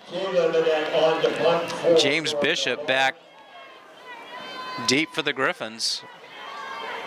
Now, if this gets in his hands, look out. If Bishop gets it in his hands, look out. He may take it the distance. The scoring record for the Griffins is 69 points. They've never hit 70. If he gets this one away, he may take it the distance. And it goes out of bounds, or nope, they're not going to get a shot at this one. It's blown dead right at the 43-yard line. So the Griffins have 2 minutes and 14 seconds. Maybe one play or two, and they got to take it the distance if they're going to break the school scoring record tonight. Can you believe this entire history of the Los Alamitos Griffins, they never scored 70 points? Yeah. 69 is the most. We did 2 of them this year. Well, we had 62 in one game, and now 69. Yeah, this is remember, we lost Malachi Nelson and Makai Lemon, and here we are. Huh. We fell upward. Yeah, we did. We fell upward, is right. We look stout. That's for sure. Okay, 1st and 10, Los Al. A quick update for you guys. San Clemente is now up 13-10 on Mission Viejo. What a ball game down there. And we'll just take a knee, and that'll do it. And San Clemente's just recovered a fumble on the 45-yard line with 3 minutes left to go in the game, so they will have a chance to run that down and knock off Mission Viejo. Well, it depends on how you look at it, but I look at it as a knockoff. Some people have San Clemente rated above Mission Viejo. So they are actually in Cal Prep. San Clemente is rated higher than Mission Viejo, but it's been a while since San Clemente's won a South Coast League title. And I think that win tonight will certainly put them in the driver's seat for the Tritons. And 31-31 now, Santa Margarita versus J. Serra. That one's tied up. And 36-33, Orange Lutheran is leading Servite with 3 minutes left to go. Olu has the football. Well, that's going to do it. The Griffins take 2 knees. The clock's going to wind down. The teams will look at that. They're going to actually meet at halftime, meet at midfield, and shake hands. How about that? Wow. And Ken, the biggest thing of the night that everyone's going to be talking about is not going to be a 69-14 butt whooping down at the Vet. It's going to be a 28-0 butt whooping over at the Brave Stadium. Wow, that's right. Gotta wonder what happened with the Modern Day team. Did they lose a quarterback? Did they lose a receiver? What happened? Well, they've got 36 guys with Division I scholarships, so sorry, no excuses over there. I thought you were going to say they got 36 guys deep at every position. Yeah, pretty much do. Okay, that's going to wrap things up here from Vet Stadium. Los Alamitos, on the back of a stout offensive performance by the Griffins, put up 69 points, a school record, tied the school record against Corona Del Mar's 14. For Justin Connolly, this is Kent Miguel saying goodnight. We'll see you next Friday as the Griffins go down to Shoe Field to take on the Huntington Beach Oilers. Thanks for listening, and we'll see you next week.